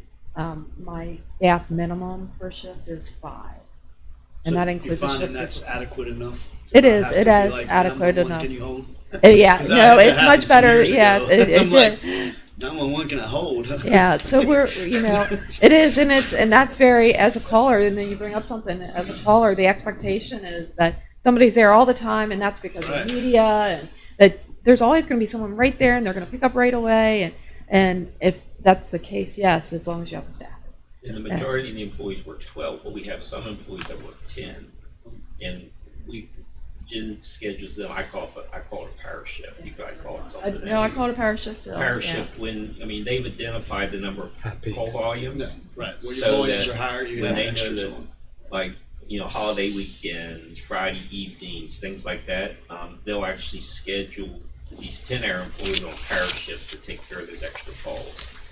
Makes sense. So it's like 9 to 7 is when our power shift is, because that is where the majority, 9 a.m. to 7 p.m. is when the majority of our 911 calls are. It goes down a little. Gone are the days when I first started 28 years ago that, on a midnight shift, if you'd be working, that you're calling 911 to make sure your phone rings. That does not happen anymore, and we were very steady on all the shifts.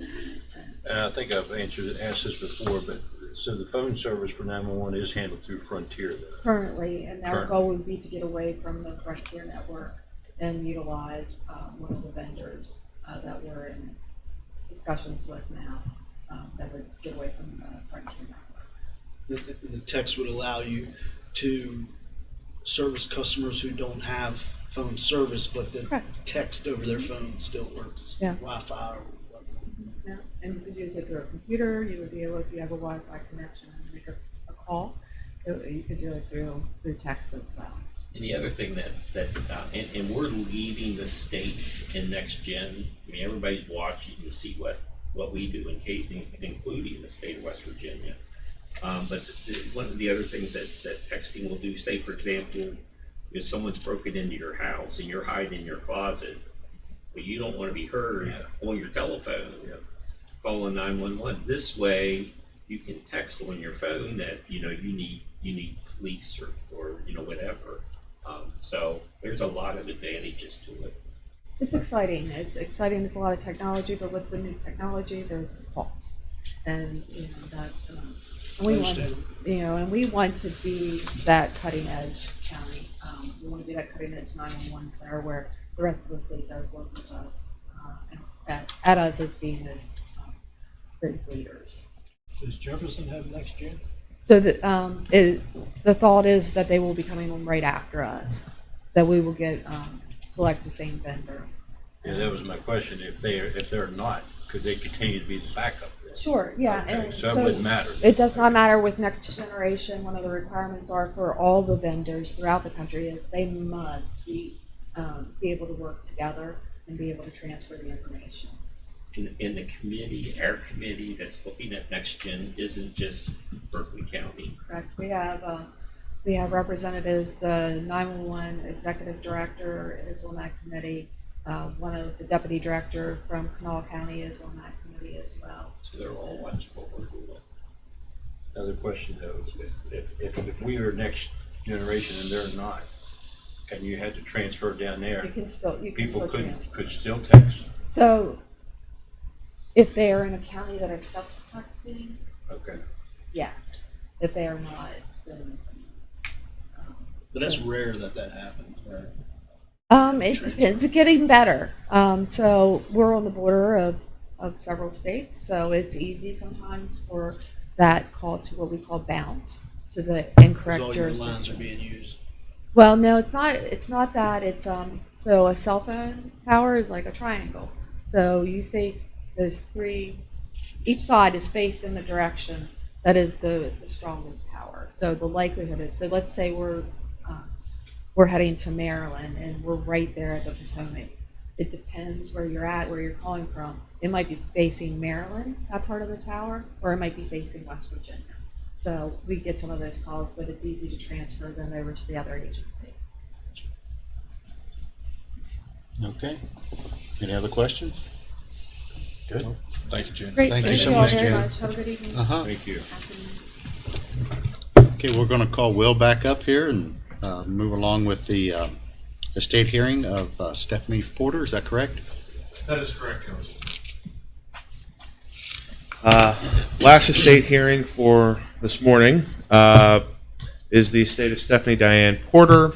Ms. Porter passed away on August 2nd, 2022, a resident of Berkeley County. On September 12th, Caleb Tanner Wow, W-A-U-G-H, and Brett Kyle Wow, brothers, presented to my office and declared themselves sole heir of Ms. Porter's estate as grandchildren. Having no legal basis to withhold the pair's qualification, my office qualified Caleb and Brett Wow as co-administrators for their grandmother's estate. On September 19th, 2022, Mr. Justin Miller, who's here in the audience, represented also by counsel, appeared before my office with a holographic will, which is in your read ahead, naming Mr. Miller as sole beneficiary for, quote, all of Miss Porter's worldly possessions, end quote. The will was later attested to by two separate non-taking parties as being entirely in Miss Porter's handwriting. Subsequently, the will was accepted into probate, and Mr. Miller petitioned for the removal of Brett and Caleb Wow as co-administrators. The apparent position of the Wow brothers has been that the presented will is being in some manner fake. I'm not really sure what their position are of how it's fake, but that's their position. However, the will meets all legal requirements of this state on its face and was accepted on public record. Thus, as I have explained to Brett and Caleb Wow, the appropriate jurisdiction to challenge the will's validity is in circuit court before a judge and or jury. And that's in the West Virginia Code. So also, as this council will note, the holographic will accepted on public record fails to nominate an executor at all. Thus, the question of, quote, who should represent this estate is not necessarily a simple one. However, it is typical that a sole beneficiary of a decedent's assets be allowed to handle said estate business, given that the sole beneficiary's interest and the estate's business are aligned. I now ask if any interested party present or their counsel wish to speak, that they go ahead and do so. State your name for the record, please. Tammy McWilliams with Trump and Trump here today on behalf of Mr. Miller. Good morning. Good morning. Apologize in advance for my rough voice today. We, of course, support the motion that has been brought and would ask for their removal, just as we are on the record, and to ensure you have some additional facts that are helpful. I will point out that when these two gentlemen came in and qualified, they identified themselves as the sole, I guess, grandchildren of the deceased. That is not true.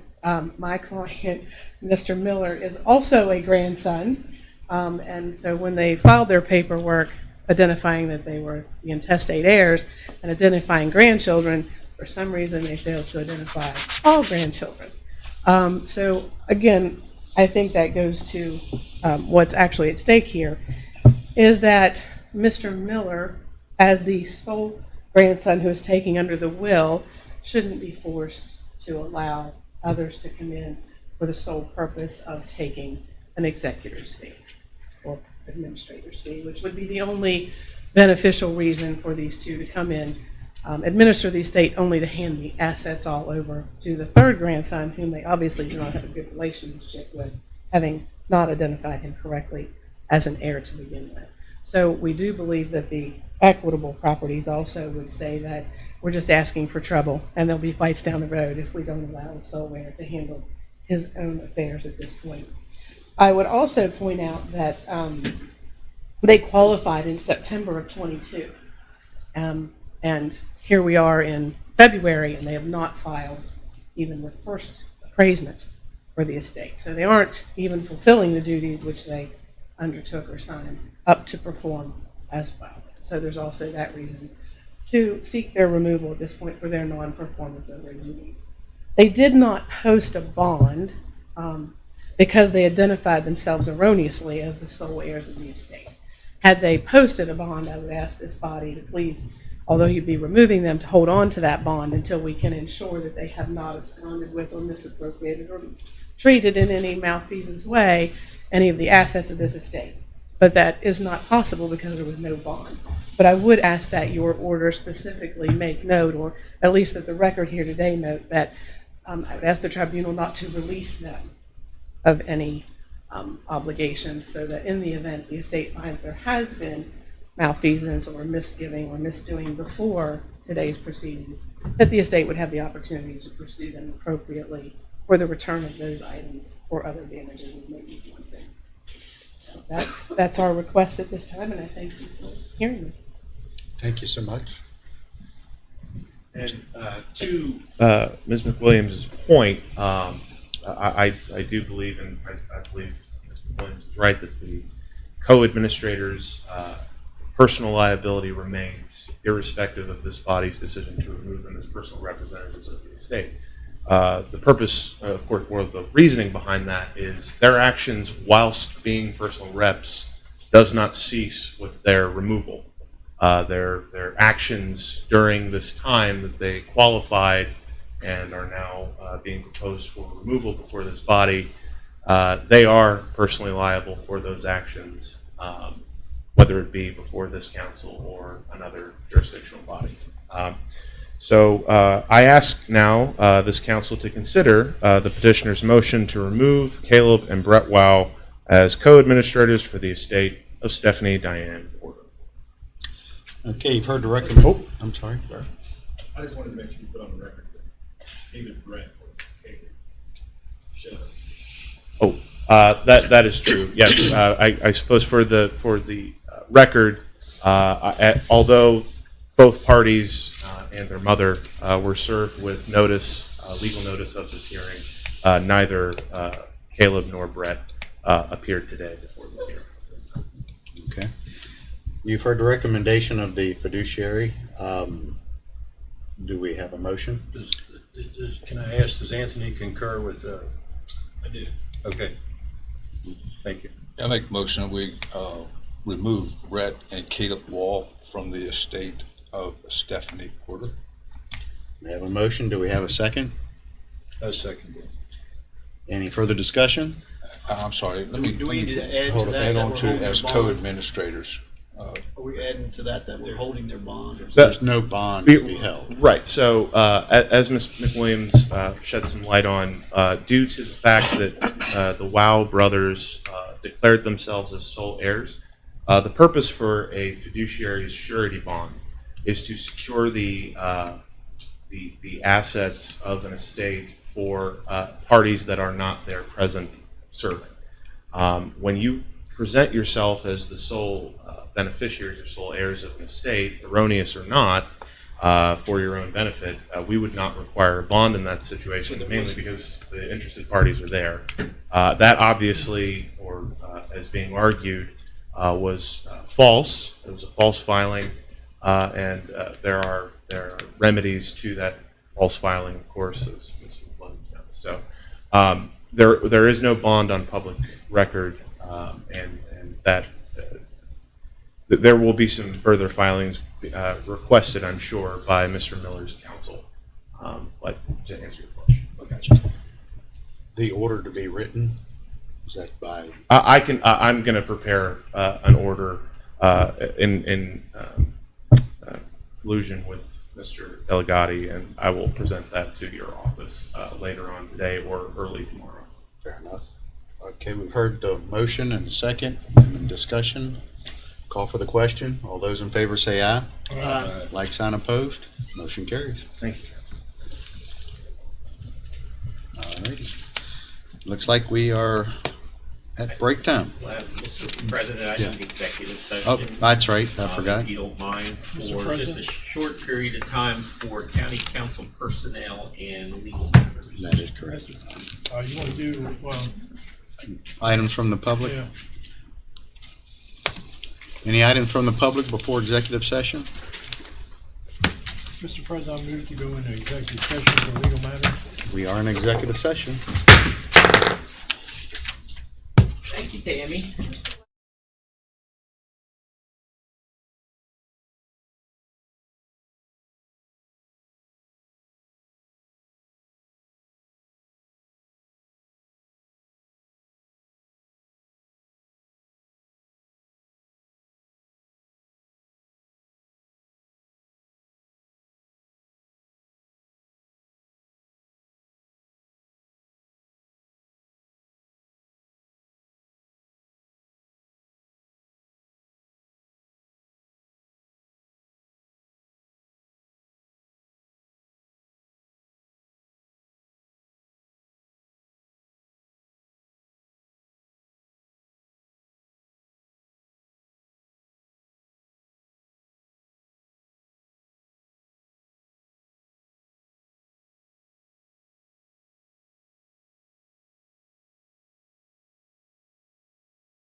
Okay, we're out of executive session.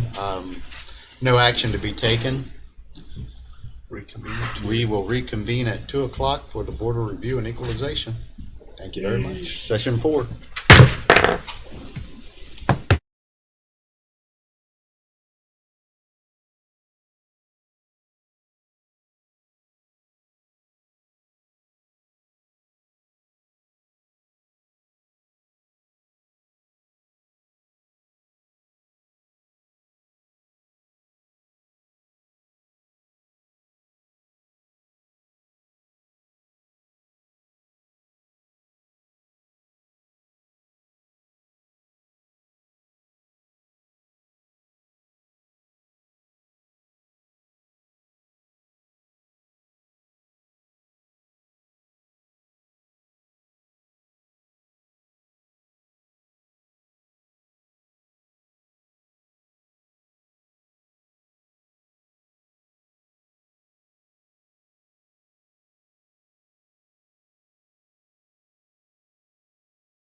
I don't know if I'm ready, but I'm ready.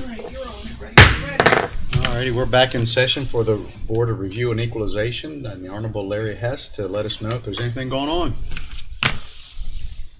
Yeah, there's always something going on. Oh, well. Good afternoon. These guys and gals have been still getting calls, but they're taking care of them as they come in. So we have nobody to appeal. Now we have, remember I mentioned the one that went to the Office of Tax Appeals. Mm-hmm. We got another one of those, but we'll be dealing with them. So. But that's the one that has to be taken care of in Charleston? No, I think we'll be able to take care of it by phone call. Okay. We got a phone call coming up Monday on the first one. Okay. And the second one, they screwed up their application. They asked them to redo the application, so it may not even pan out. Other than that, we're good to go. Okay. Nothing commercial, but I do have Mr. Trenary has some changes for residential. Okay. Other than that, we'll be on standby. Everybody shows up. Sounds good. All right. Mr. Trenary. Yes, sir. Yes, sir. I've got 6 changes actually. Penny. Uh-huh. I got Okay, our first change. Let me get my homemade glasses. Our first change is in Falling Waters. And what happened here, we had a vacant parcel was keyed vacant. We're changing the tax class, we're changing the land value, and they added a camper to it. So when we looked at it before, the current right now, the land is at $4,200. The building value is 0, and the total would be $4,200. And what we propose to do after making the changes is the land value is going to be $2,400 because it was actually appraised at the wrong value in the park. And this is in Riverbend Park, so. The camper value is $12,060 assessed, and the total is $14,460. And we've sent a 10% increase amendment letter to the people. We haven't sent it. We've got it ready to send if this is approved. Okay. You changed the tax class? Yes, because it was vacant property originally when it didn't get keyed right. Once it has a camper on it, then it goes to class 2 because it's instead of being class 3, it's class 2. So the trailer, which is personal property, has no. Well, see, this is at Riverbend Park. It's kind of unique because if it's got a camper on it, it's ruled as a class 2 property because it's used for vacation or whatever. Okay, no different than a second house sometimes is used as a vacation house. But once it's a vacant lot, it's class 3 because all vacant property is class 3. Okay. Okay, you understand what I'm saying? I get you. Thank you. Yeah. And Penny has the tax number and all that kind of. All that information there. Yeah, the parcel is actually 021E58. And like I say, this is in Riverbend Park. Okay. Next. I didn't know if y'all. Well, we roll on them all at once, don't we? It's entirely up to you. You can do them one at a time, Up to you. well, I would do them one at a time because there may be one that you don't agree with. Okay. Right, and exactly. Because then when we get to the next one, it's a different parcel, but when we get to the last 4, they're all in, I'll tell you the wrong thing, it's overlook at Riverside. Okay. And these are all in one thing, it's the same mistake on all 4. Okay. So a motion for the first tax class change and appraisal? Yeah, so at the end, do an order that has all of these That we agree to? that you will sign, has all of them. Traditionally, you go through and do each one of them Individually. correct. Okay. This one being an increase, then that triggers the need to send out 10%. and they can come back in here and adjust that. Okay. Even if it was at the end, they could send something within 10 days. Okay. Okay, need a motion to approve the tax class change and appraisal claim change? So moved. Motion and second. Short second. Any other discussion? All those in favor? Aye. Aye. Like sign opposed? Number one done. Okay.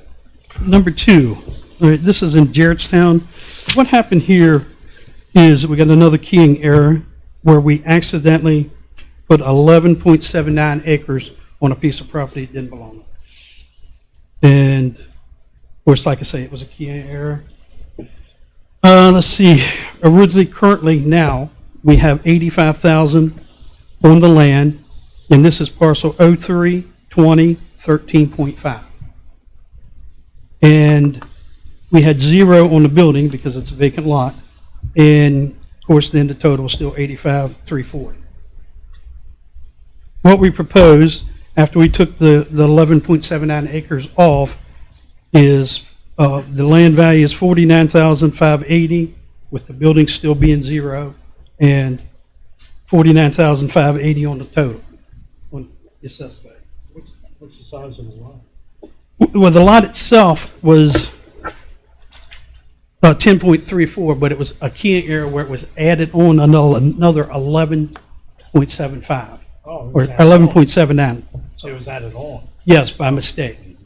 And which then, like I say, and of course, then in the same sense as he said, we're going to send a letter to them too because it changed their value.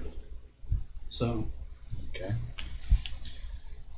Need a motion to accept the change for tax class, for appraisal change, is that right? And No, it's just appraisal. Just appraisal? Value. Okay. Motion for the appraisal on the aforementioned tax map. I make a motion, sir, and it's on, identified as 03-2013.5. 5. Have a motion, to have a second? Second. Any discussion? All those in favor say aye. Aye. Like sign opposed. Motion carries. Now, the next 4 are kind of unique because it's the same subdivision. This is in Falling Waters also, but these were lots that were supposed to be stormwater management, small pieces, and they got charged as if they were a undeveloped lot. And I've got 4 of them. And this is a key area also, but in the same sense, the values actually changed identically for all 4 of these in this parcel. Because once they're stormwater management, they're, in this case, they're $300 value, assessed value. But I will go through every one. If that's what you want, I'll tell you the parcel, and we'll go through every numbers. Yeah. Okay. But those all then get bled back into the homeowners association and that. Once it's turned over to the Once it's turned homeowners over, association, okay. correct. Dedicated as common property. It's then removed and portioned off. Yeah. But in this case, the gentleman got the The bill? 10% increase because it was created last year. Okay. Which, if it had been $300, it's still going to be a letter created because it's a new parcel. Okay. First lot? First parcel is 027M177.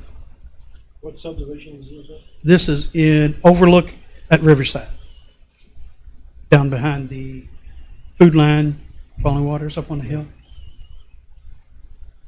Okay, our current assessment is $33,000, and for the land, 0 for the building, and $33,000 for the total.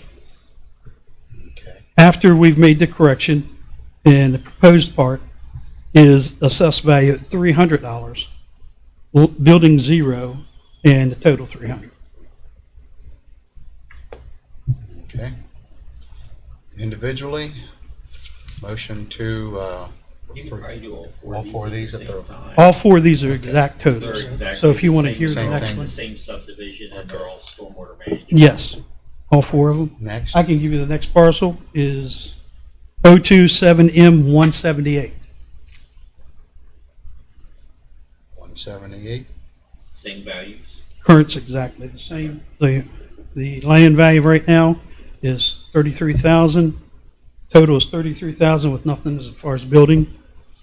The proposed is 300 with nothing, 0 as the building, and 300 as. Next. Okay, the next parcel is 027M179. Okay. Same thing, Yep, exactly the same. 33,000. 33,000 at the assessed currently, proposed is 300. Next. Next slide. Next parcel is 027M180. 33,000 of land and total, and then the proposed is 300, and 0 for the building and 300 for the total. Okay. One more? That's it. That's it? Oh, yeah, 1, 2, 3, 4.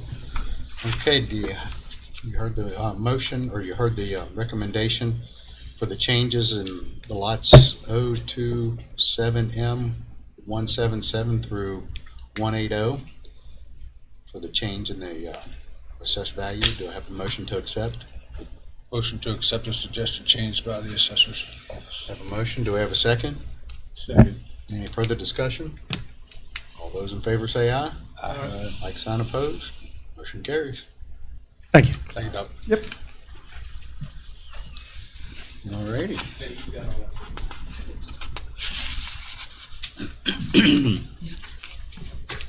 Next, we have Stacy McFarland, Executive Director of American Red Cross, Greater Shenandoah Valley Chapter.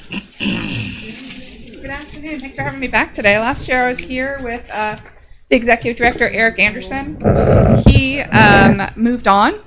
He was commuting over from Frederick County, Maryland, and had an opportunity to work for Habitat for Humanity 10 minutes from his house. So Kind of a no-brainer there. it was another great organization, and he gets to have lunch with his wife every day. So I wish him the best. And I'm also here to say absolutely thank you for your funding that is hitting our budget this fiscal year. We have had a lot of fires within Berkeley County. Our fiscal year begins July 1. So your approval last year of funding is impacting our current fiscal year. Within Berkeley County, since our beginning of our fiscal year, we have 36 cases created. That means 36 incidents with 120 clients just in our county. That's so when we respond to home fires, we do immediate financial assistance, casework, and then follow-on care for the individuals. We help them find lodging, clothes, food, medications. So we've provided more than $24,700 in emergency financial assistance just within Berkeley County since July 1. And I want to really highlight 2 multifamily fires we've had since December. We had the one in December, Christmas Eve, and we had 4 of our volunteers respond. Now, when we have a home fire, we it is our internal mandate that's volunteers who respond. We have 2 disaster staff for 11 counties. And we are a volunteer-led organization. So it is our volunteers that go out. 2 of them were from the local county volunteers, others supported by volunteers from surrounding counties. They assisted 29 clients from that one Christmas Eve fire. That was 7 units, and they issued about $5,800 in emergency assistance. And then to the devastating fire just a couple weeks ago. And we initially, that was the fire that 2 of our community members died, tragically. So we assisted after the fact.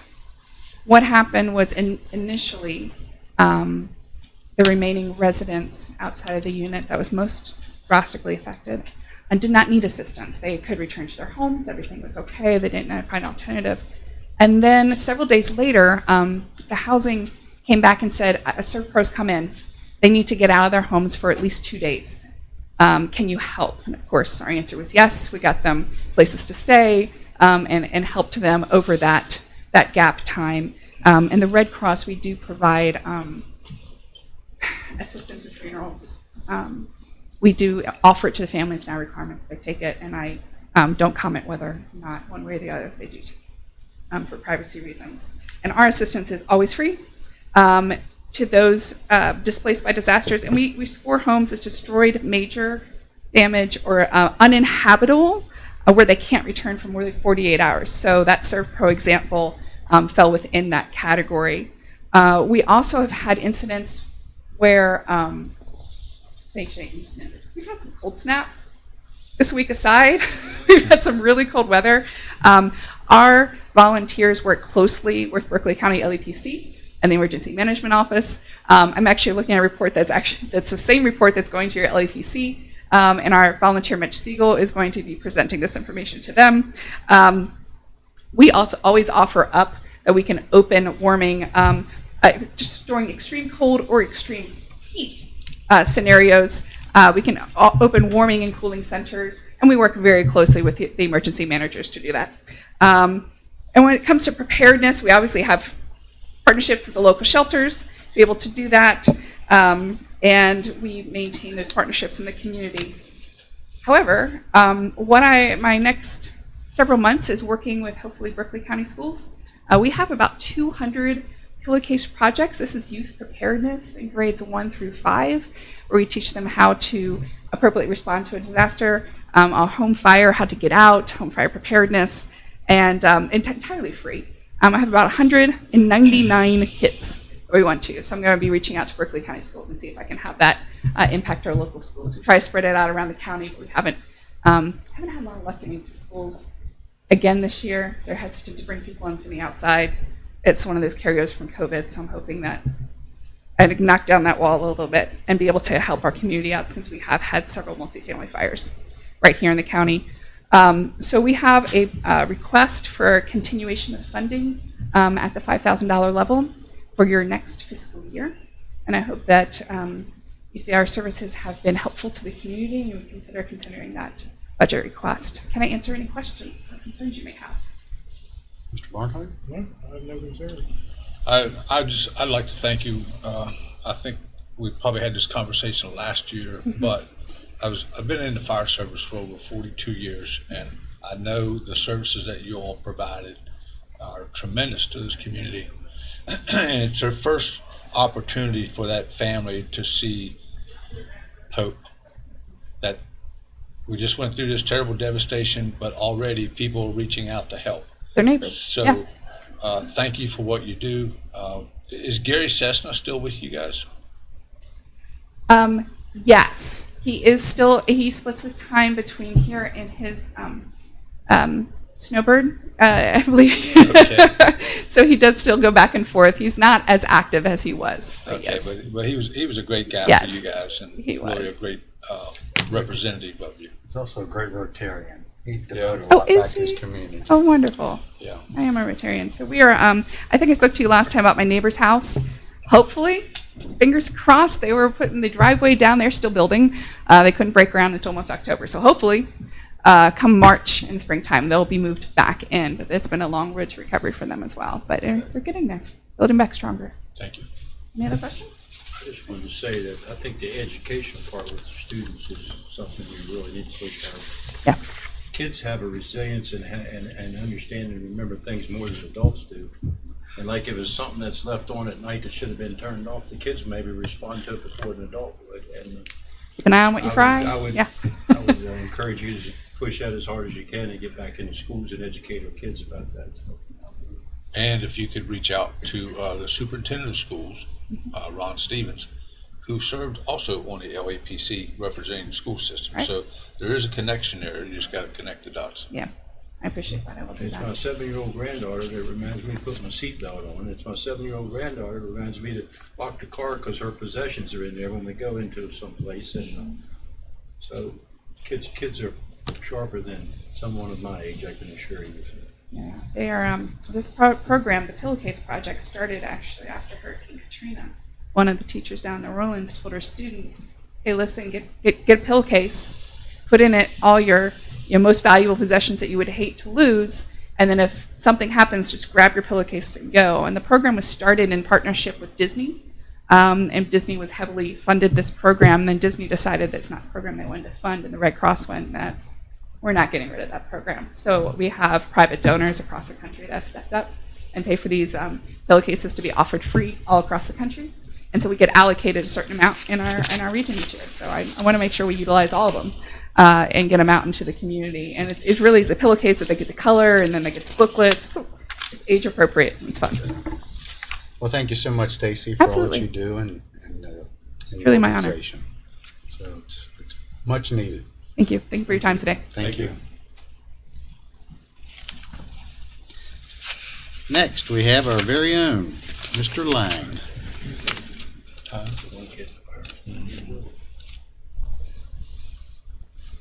Who's that guy? I took my hat off to make it look official. Good afternoon. Our budget's kind of short and sweet, really, to be honest with you. Kind of give you some of the highlights of things we do. We kind of start off with all the time building something. We rebuild an IT closet here in this room, in this building, getting ready for the construction and everything. You've seen the trailer; it's all getting ready to hit us right between the eyes here, real quick. We've installed a lot of what we call hot dog heaters out there in the fleet service area, all run off of natural gas. We put the new roof on the building. Had the new roof. We had to take all the old gas line off the whole top of the building, and we had to run new gas lines all the way through the inside, all the way up to the furnaces at the west end of the building where all the circuit clerk records are to keep that area conditioned. So we had to run all this piping through the whole building. Luckily, we got a lift, and it made things a whole lot easier. We got tools to do it with, and the fellows know how to do it. Mickey and Donald and them guys just went to town, and we got a pipe threader, and that was simple. Just a little more expensive than what you think. You'd be surprised how much a 21-foot stick of pipe runs, especially if you're buying like 900 feet of it. You only get 10 cents a foot or 10 cents a pound for scrap. Exactly. We're busy more like in the summertime. We're overseeing the mowing of Sportsman's Paradise, which keeps growing in lots and acreage. I myself take care of the spraying of the weeds in the Sportsman's or the waterway at Pikeside. Mr. Dugan mows both places currently. He mows waterway and Pikeside, and the Sportsman's Paradise. We've done a total of 2,016 work orders from January till present. One of the not so good size, but back in July we lost an employee. Ronnie Dunmeyer passed away, and we haven't replaced him yet, but we've got along okay. We're getting kind of stretched thin now with the LED light project, with the construction of this, and just everything. But so far we're managing. But And Jack decided, you're used to someone coming in and saying, "I need more help. I need more help. I need more help." Upon Ronnie's passing, we sat down and Jack said, "Let's not." Number one, the guys weren't ready to backfill his vacancy right away. I said, well, let's just keep it in the budget, and then his personnel request, that vacancy is still built in there. We just have to backfill it. But Ronnie is kind of the jack of all trades, yes, master of none. Yeah, pretty much, pretty much. And he was really a mentor to a lot of the employees. So he'll be very, very hard to replace. Yeah, very, very much so. I'll quickly go over the budget numbers real quick. The biggest thing we've changed, you can see if you got the budget in front of you, was the equipment line, or we changed it from 6,000 to 16,000. I had to buy a set of tires for the forklift. Just a pair of solid tires was $1,200, but we need them. We got to have them. Back in November, I took the 3 trucks with the V plows on them back to Winchester Equipment and had the plows and pump serviced. I don't know how to do them. If you give me a Myers pump, I'm okay. It's just stuff like that we got that we need to take care of. We got the snow blowers, we got the skid loader, all our tools and stuff. But where that $10,000 come from was back in line 457. I took that from 10 to 5. And then the capital outlay equipment, took that from 10 to 5 to put up there in our equipment. So I really didn't change the budget numbers any. We just rearranged them some, is all we done. So at this time, if you don't mind, I'd like to show you the biggest thing we've been working on is 4-H. Chase, if you can do my videotaping for me. He's going. He's not here, Jack. Where'd he go? You're gonna, Okay. Like, woo. you're gonna do sock puppets. This is the new front door. If you remember right, the door to 4-H come to the street. So we moved it. I didn't want a whole bunch of kids running straight to the street. So we cocked it to the side and brought it to the parking lot. And we got to get a handicap ramp in there yet. So this has got to be handicap accessible. And that's the door from hell. And that's the door from hell. Yes. All right, next. So if you can see the gutters, downspouts, and you kind of see the color of the building. And then you'll see the new tin. We put new tin all on the old right side of 4-H. That's your cue. We had the front balance painted to match the roof. And then, like I say, you can see the front side. This is the street side. Where's the downspouts and spoutings all on new windows. Where's the sign go? Well, I'm thinking on that far corner, up on top, and maybe probably put something on their glass door. Is my thinking. Right next. Yeah, this is just a corner. That's a You corner. can see it. I don't know why I did that. And other than the roof and the soffit and the spouting and things like that, Jack's employees did We've all done everything but this floor. did the sheet metal work Mhm. on the outside. And here you start to see some of the flooring, and this is an office. More fun with the base on All the it. stormwater, is it piped to the creek? A lot of it going to the street. Huh? But a lot of it off the backside is just rotating the rocks here on the backside. But the rest of it just goes out towards the street. Yes, sir. There's the doors we're putting in. They should be in today. Are they hollow core or? No, they're solid. They're solid. And then Gary's employees will go in there next week and put all the electronic locks and everything on. You know, like I say, you see it finished with the window kind of toward the street and the finished product with the floor. We had to have the windows custom made. They were an odd size. They was a odd size. So we actually had to have Berkeley Glass come in and custom. They actually made the windows on On one site, side. yes. And then this just shows the drop ceiling that's been installed with the framework, and that's brand new Cooper lighting, LED lighting in the whole place. Are the windows double, triple pane? Yes, double pane and not openable. They cannot open them. So if the space has got brand new heating and air units, 2 5-ton units on the roof, we're going to keep it either warm or cold, but they're not opening a window. So. And Jack's guys not only studded it out, laid it out, they did all the insulation. Installation, done all the did electric. wiring. Yeah. Well, the important thing is, did the women at the extension service, were they pleased with everything? They got to pick 2 things, paint color and flooring, and I Yeah, gave I them heard- 1 paint color. That's all they I got. heard about that. I said, oh, it's blue and black. He said, no. No. We even had one want to do green and white, if you know what I mean. So, Eddie would have appreciated it. yes, sir. Yeah. Again, that's just the ductwork. You can see it running. Mr. Dawson and his crew come in, set the rooftop units, got everything lined up for the converters. Half of them are in. Again, and there's a different color in that wall, the blue wall there, that you just see the septic going. That's kind of going to be their kitchen area. We got cabinets to go there. They came yesterday. Sink base, we just got the sink base and a refrigerator, okay? With cabinets over top, no stoves, no nothing like that. No test kitchen. No Yeah, teaching, yeah, no yeah. teaching kitchen. Well, if they didn't want it, Yeah. Of course, like I say, it's all got the new roof on it. It's all been double insulated. All that. Of course, the insulation was pretty good on that area to begin with. Of course, then they put the second row insulation over top of it. And then we insulated the crap out of the walls. We done that ourselves. Stuck it in there. So, any questions on the budget? Any questions on 4-H? His total net operating budget only went up $1,000. well, And what's, that's the first time in recent memory that it's even increased. You're going to hear from Jack and Brian, and when Brian does engineering, permits, and planning, they always, they never ask for enough.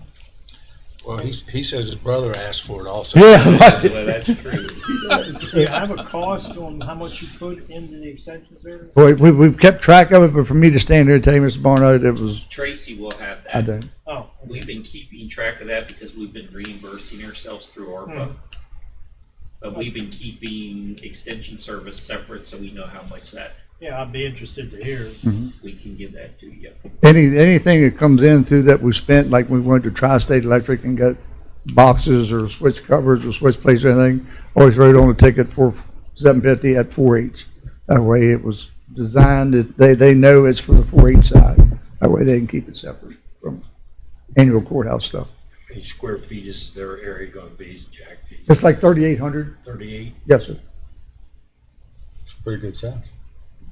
Well, they go upstairs and see all the junk they got lined up against the walls and judge whether 3,800 square feet is going to cover it. Well, I think they're getting ready to get a big green building dumpster, I think, too. They have been out a couple times and visited. In fact, I think they're coming out Monday. Yeah, that's what they said. To take a walk through, and they're planning on moving the week of March the 6th. Well, we have an extension service, extension committee meeting Wednesday. Oh, okay. Okay. So, yeah. I'll hear about it all. All right, good. I hope it's all good, though. Well, so do I. Well, good thing is they're not in there yet to start complaining about nothing yet. So, but I mean, it's all new bathroom fixtures with toilets, Yeah. sinks, and everything like brand new. I mean, I don't see where they should have anything to complain about myself. But that's Now, just their me. access is going to be limited to It's just that one set of front doors. set of front doors. Because if we had two doors going into it, the one we drywalled over, Okay. and the other one's another set that goes into the car fleet, and we were just going to close it off once we get everything out of there. We're just going to put like a lock out on. of that thing, and it has to be two entrances. There's another one at the other end of the building. We got to get it. It's about this high up off the ground right now, but it'll get out. But we'll get a landing out there or something before we get too far. So Yeah, I hate to see Eddie come out there and condemn it. I know, man, I'd be end up looking for a job probably. Yeah, it's important, and, we've got an incredible amount of square footage.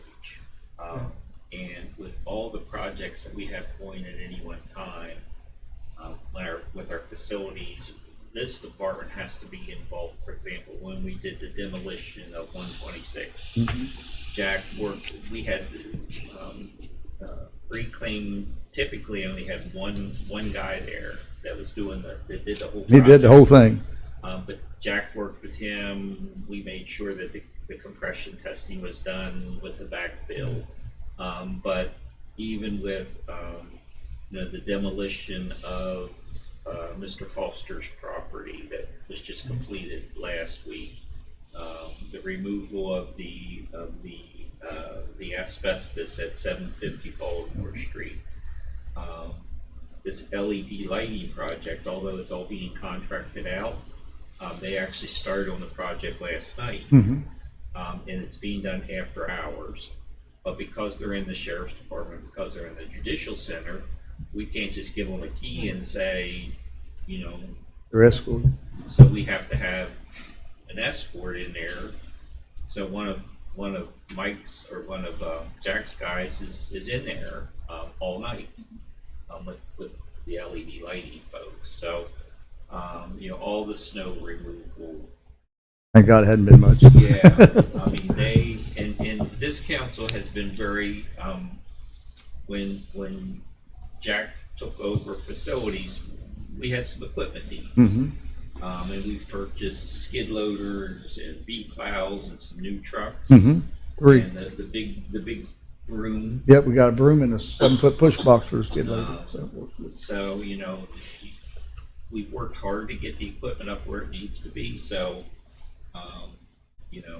they do a great job. And the good thing is having everything at 750, we can keep it all inside. It ain't out in the weather. We keep the snow plows inside.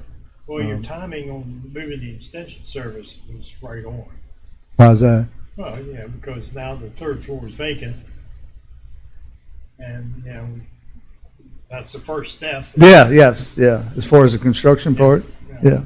But then also last week, we put on 16 new rooftop units at the Sheriff's Department. So they're all up and running, and That's all part of that $10 million HVAC Yeah. upgrade.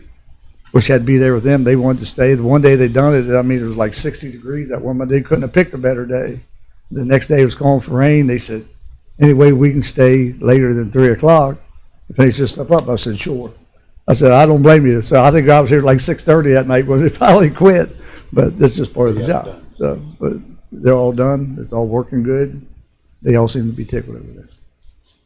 We had a little bit of extra money left over last year. We bought about 2 more snow blowers. Yes, we bought 2 walk behind snow blowers. What we've done, we've kind of positioned throughout the county. Right now, I got one in the old voters at 110. That way, instead of having to home around when it starts snowing, we just jump the truck, go get it and start it. I got one at the sheriff's department to do that one, and the day report center, and I got one in this building, and I have one at the Dunn building in the back lot. That way, all we got to do is put a man on it and go. It works out good. I never did like loading them up and unloading the snow all over them and hauling from place to place. And they're just awkward. And they're just awkward. Yes, you're right. And most of the time when you want to go do it, it won't start. And good thing being inside and closed, most of them, they all do. They have electric start on. They ain't got to sit there and pull your guts out. You can just get a cord and hit the button and go. So I had that put on mine. yes, they're a nice feature. They're a very nice feature. I like my creature comforts. Yes, yes. Well, so do we. Yeah. Especially as we get older. So, any questions? Any comments? You did bump uniforms up a little bit. Yes, I did bump uniforms up. The one. You discovered you have to buy custodial uniforms. Yes, yes. And then last year. And that's your $1,000 increase in Right. the operating budget. Right. But then later, of course, they're fall under my brother as far as who they listen to. And then last year he went on a firing spree and fired like 3 of them. So I had to get new uniforms. Like I cut my budget short real quick. So we had to bump him all back up here a little bit. But we're in pretty good shape with that.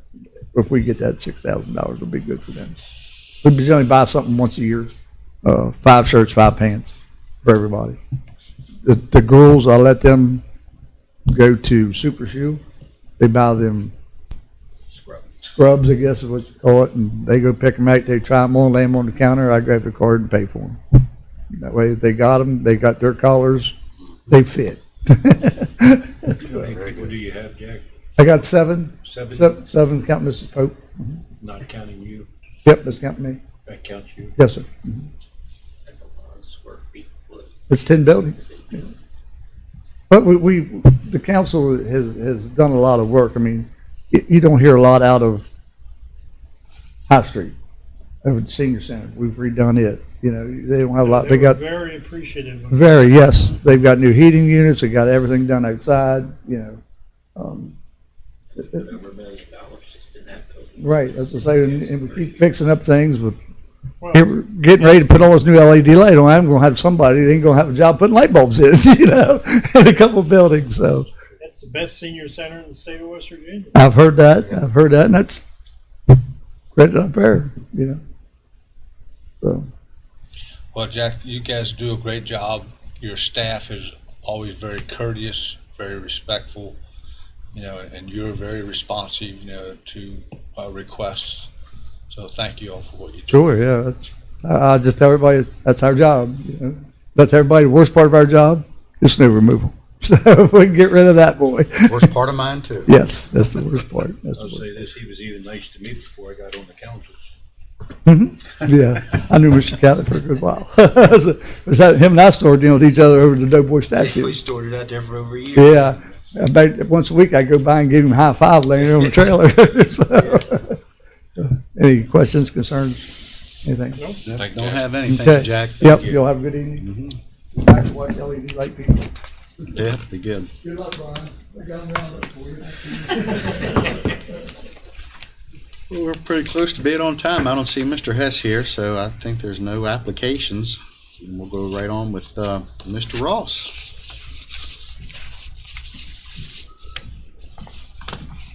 Good afternoon. Howdy. Time's up. Thanks. Now I'm off cue. I thought that was Virginia's pacemaker. Virginia here to ask for money today. She's been doing it for so many years. She thought maybe she could. Well, most of us.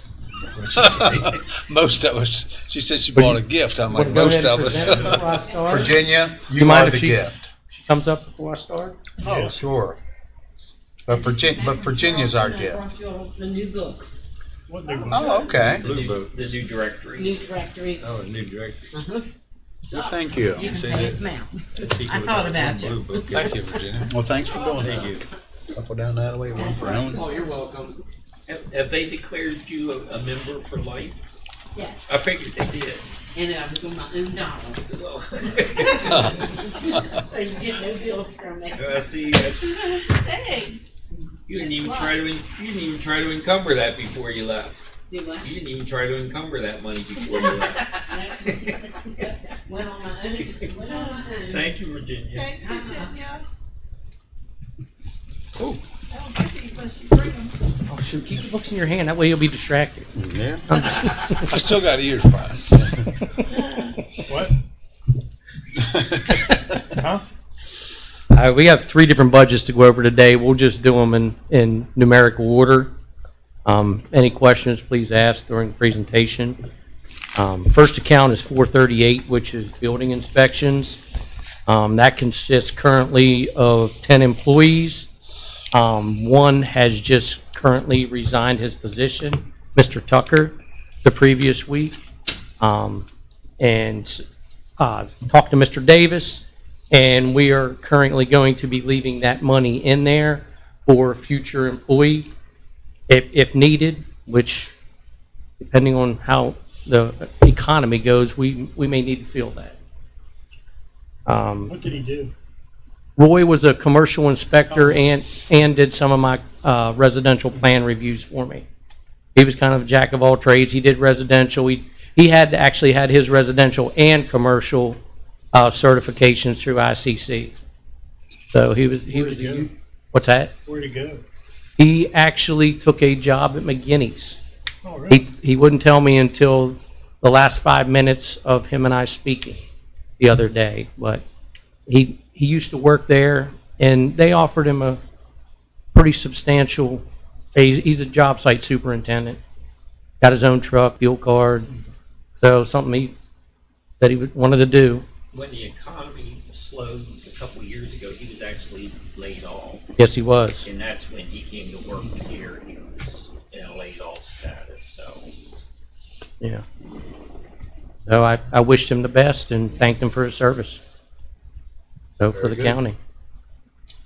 Okay, as we get down through 438, my budgets are fairly simple. Travel, I kept the same. Training and education, dues and subscriptions, refunds of erroneous payments, departmental supplies and materials, all stayed the same. I'm sure Alan can probably attest to this, if you look at where I'm at percentage-wise, with 5 months left in the current fiscal year, I will have an unencumbered fund balance. Is it 59% as of today? Correct. And a lot of that, normally, like with my WVCOA and some of my certifications, due to COVID, we weren't traveling to Flatwoods. We were doing in-house and webinars and that. The reason I'm asking for it next year, conversations with WVCOA and some of the other places that we deal with are wanting in-house and learning. So we will be traveling at least 4 different times to Flatwoods next year with 9 different employees broke up. We have to go at least twice a year to get 1 cert for our credit hours. So there will be travel and expenses in that, and some more training. I have 1 gentleman, David Cumley, who within the next 30 to 45 days will be testing for his inspector certification through WVCOA and ICC.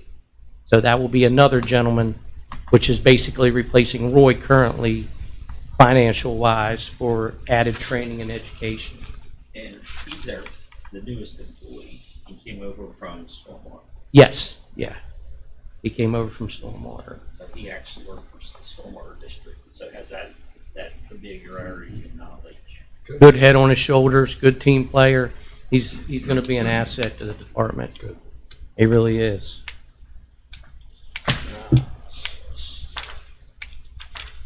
building inspectors do you have? Currently, I have 9 people that can go out and perform various inspections that are certified. Looking for 10, and if I have to, if Mel's listening right now, technically she could do it, but she doesn't want to. All right, count 439 is planning and zoning. That currently consists of 4 employees. If we look at line 212, for printing, $1,700, I do not need that money anymore. Ever since we switched to Llama and went to a digital platform, I am not spending money on printing at all. The only thing that I am getting made is my public hearing signs. That is it. Everything else is uploaded into our system for reviews. So that's a saving on that aspect. As for my advertising, which we all know that's my public notices that go in the paper, training and education, dues and subscriptions, that would be through any sort of AICP, which Laura is actually training to get certified in the AICP, which is the American Institute of Certified Planners. I would like council to know that Nathan Emery just as of the other week got his certification as a certified floodplain manager. So that's another asset to our department.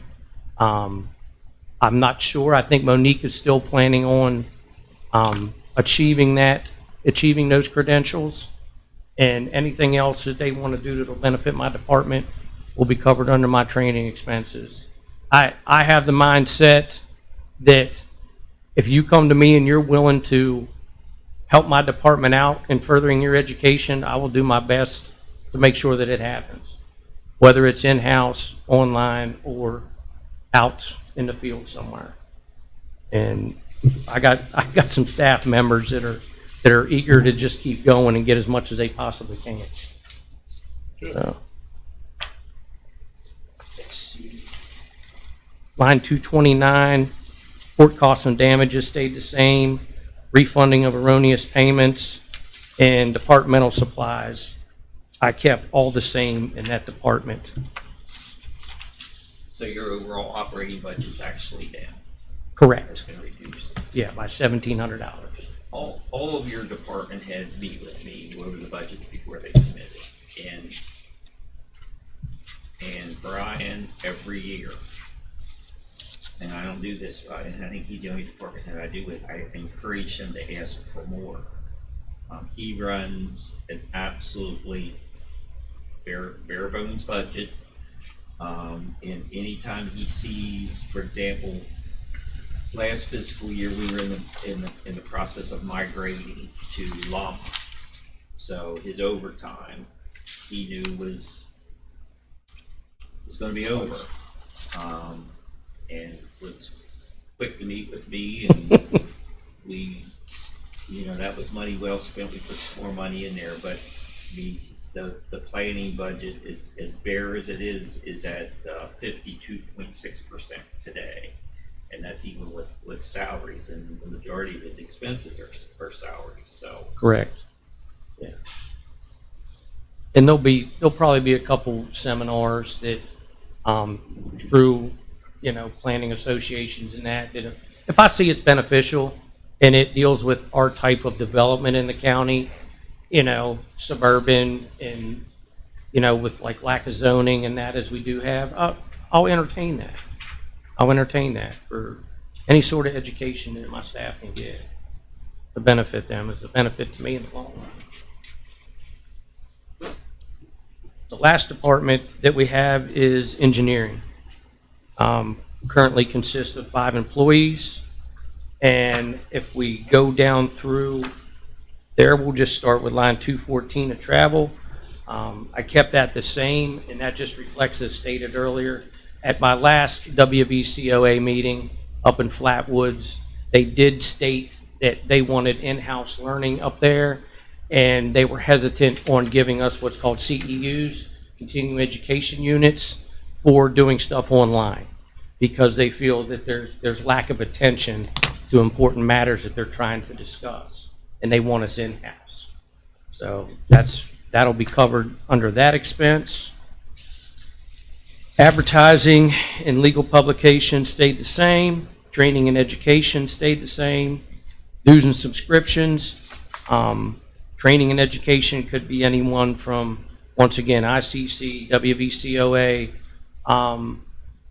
DOH conferences for my PEs to get credits for their continuing for their license for their PEs. It could be anything. Last year, I sent my engineers to actually to Cape and State Park. They had a big DOH conference up there, which helped them with their education. And like I said, anything that, my door's always open, as you guys always know. And if someone has an idea or suggestion, they usually come in and sit down and talk with me about it. What's the status of the EIT and the engineering training? The engineering and training, the job description has been developed. We have the money in there. We just have not recruited for it. We will do that this spring as the engineering schools start to release graduates. But that position is budgeted. Because it's been talked about for what, a year? Yep.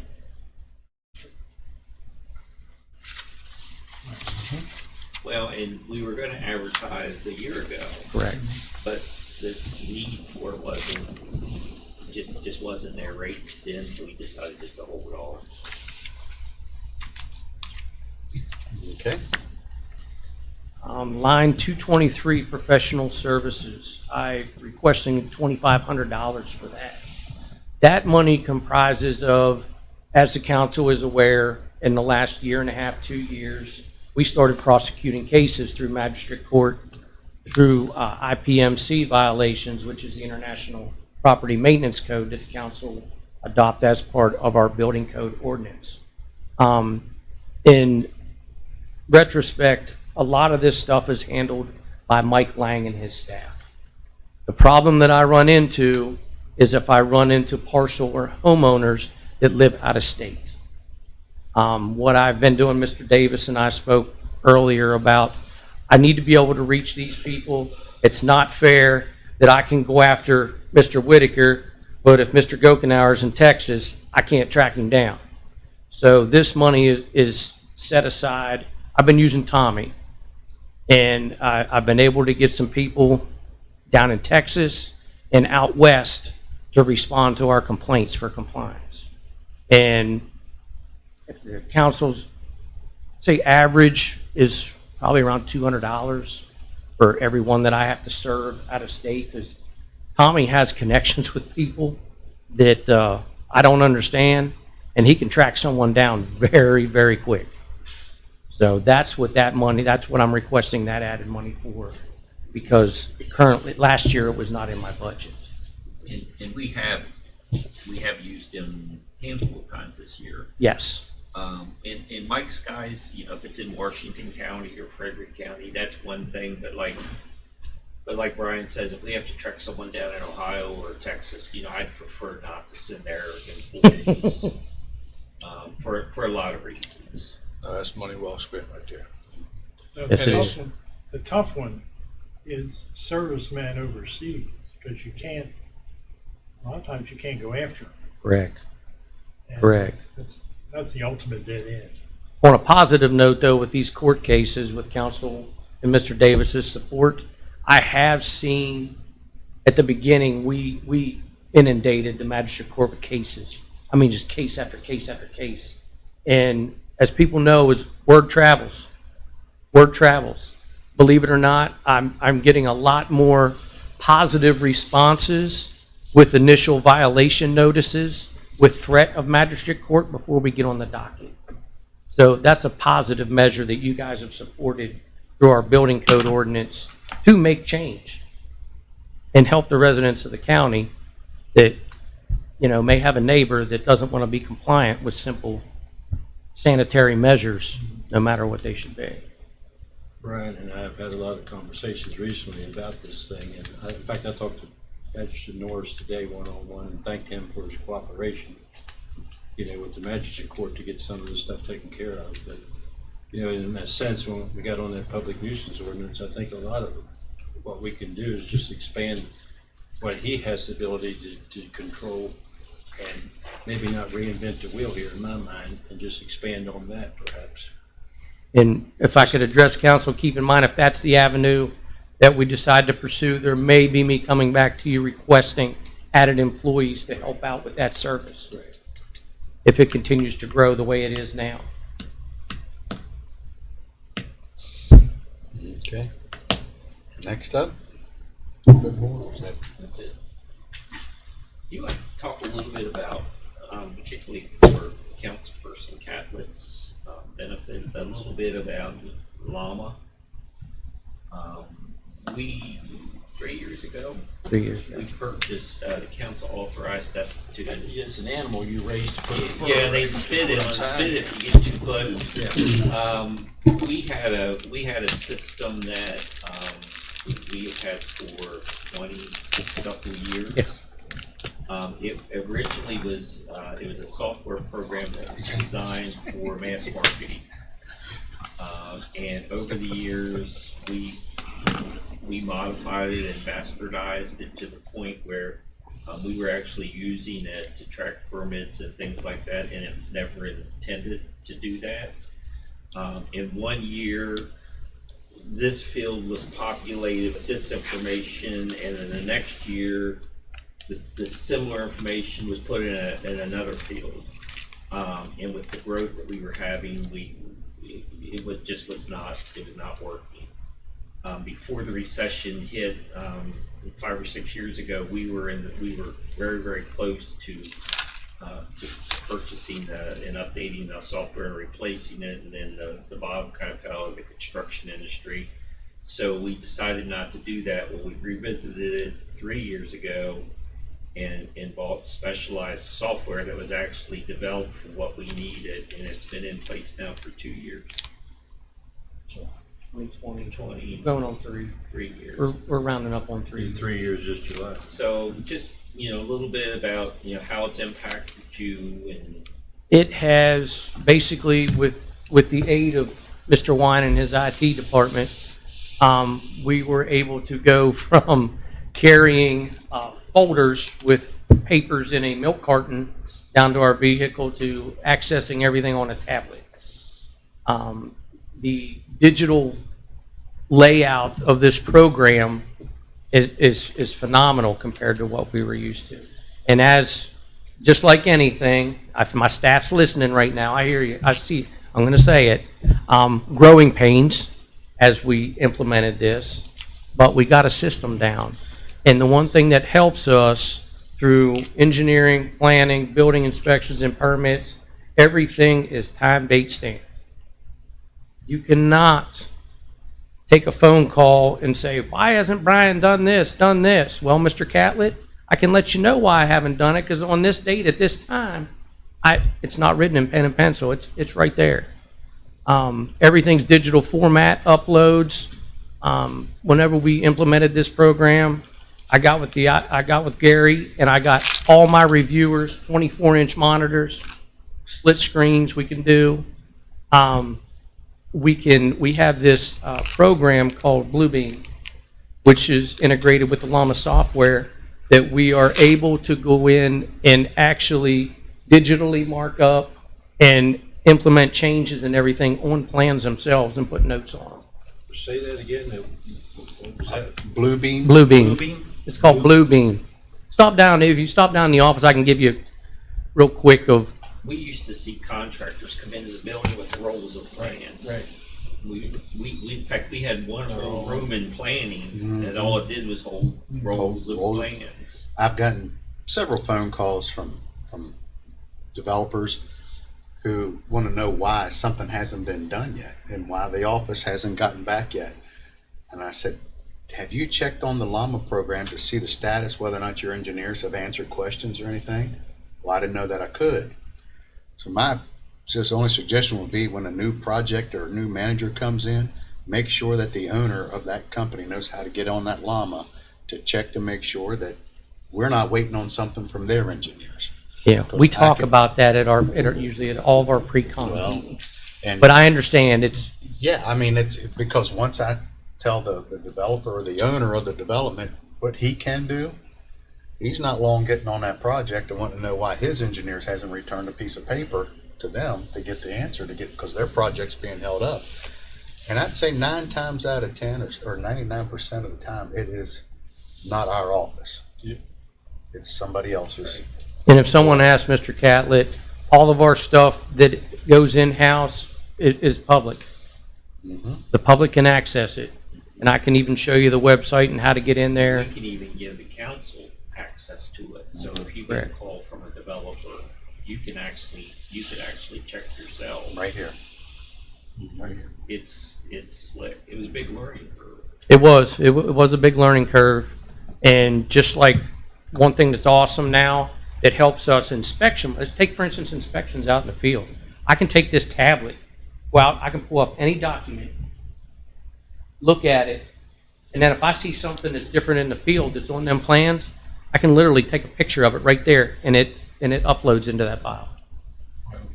Not like taking it on your cell phone and forgetting to put it and printing it off and scanning it in. It's a nice. The options. Yeah. Yeah, the options And that the we have with challenge this. wasn't the new stuff coming in going forward. It was all the old files that because none of the boxes were the same, we couldn't, it drives Gary crazy. I call it a data dump. That's okay. He keeps telling me it's not a data dump. We couldn't do a data dump and say, well, here's 5 years worth of plans and notes. We're just gonna dump it into Llama because it changed from year to year.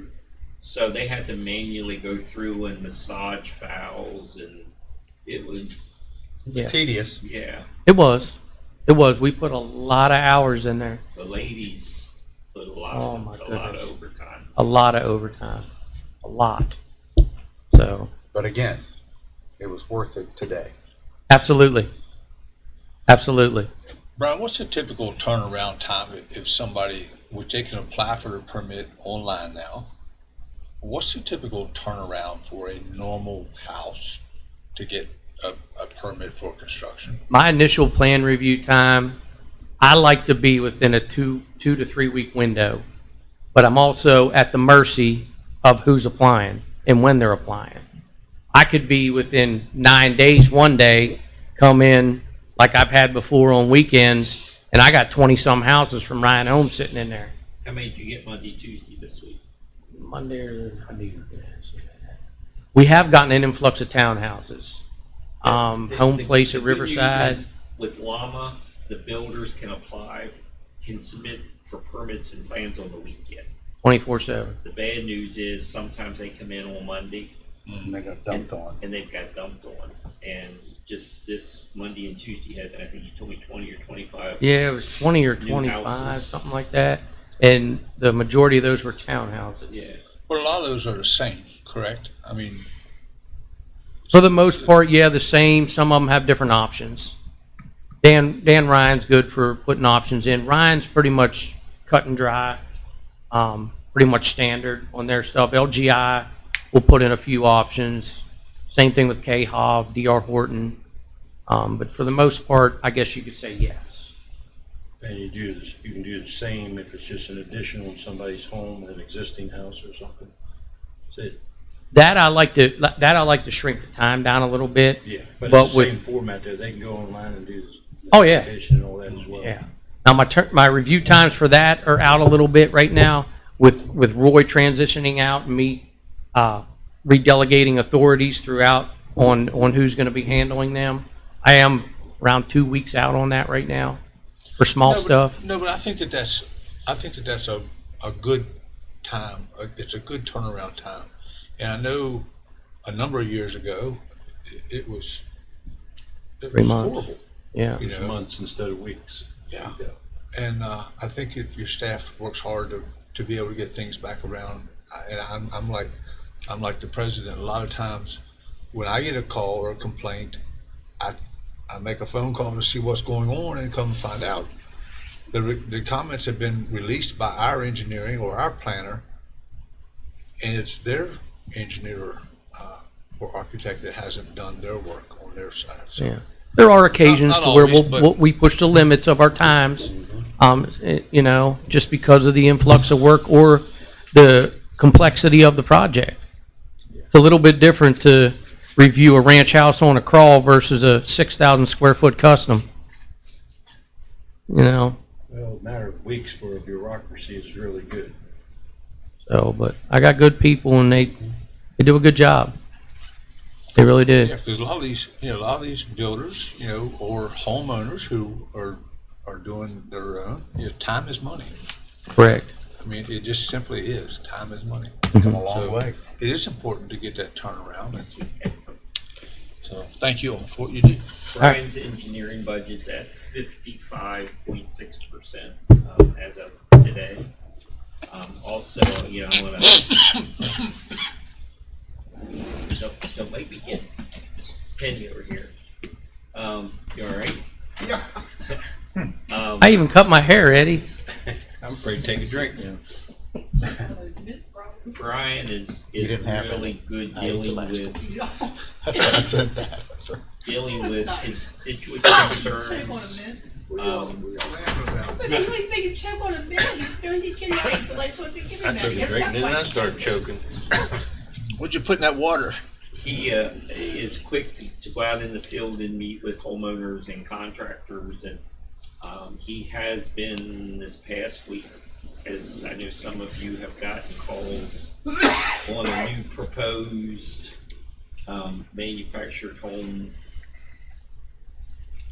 subdivision, and I asked him to let it work through the planning process a little bit further before he engages too much with the communities on either side.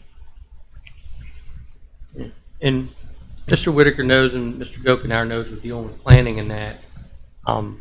As our population increases in this county, the public comment anytime something new breaks ground has escalated. And rightfully so, because we're taking up more and more area.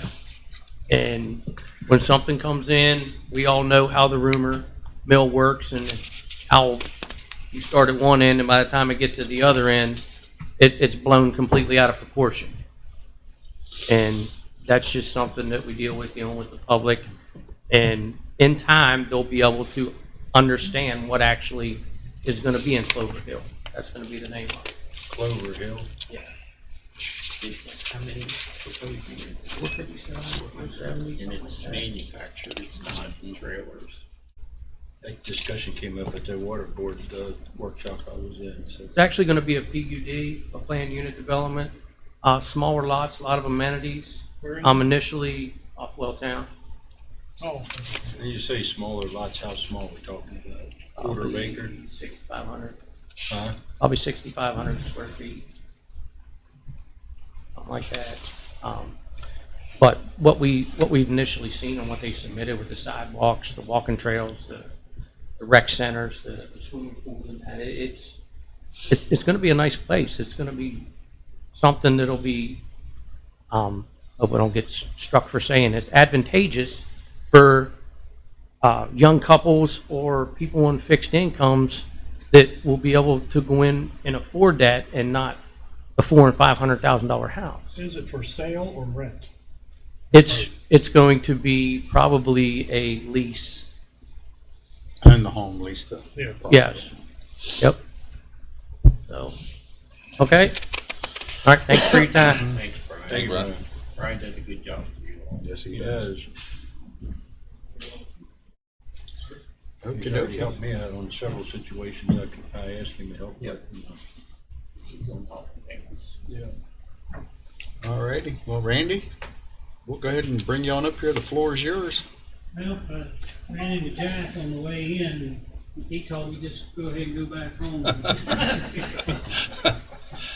He done took all the money. Yeah. Sure. How you doing? So I'll run down through our line items first.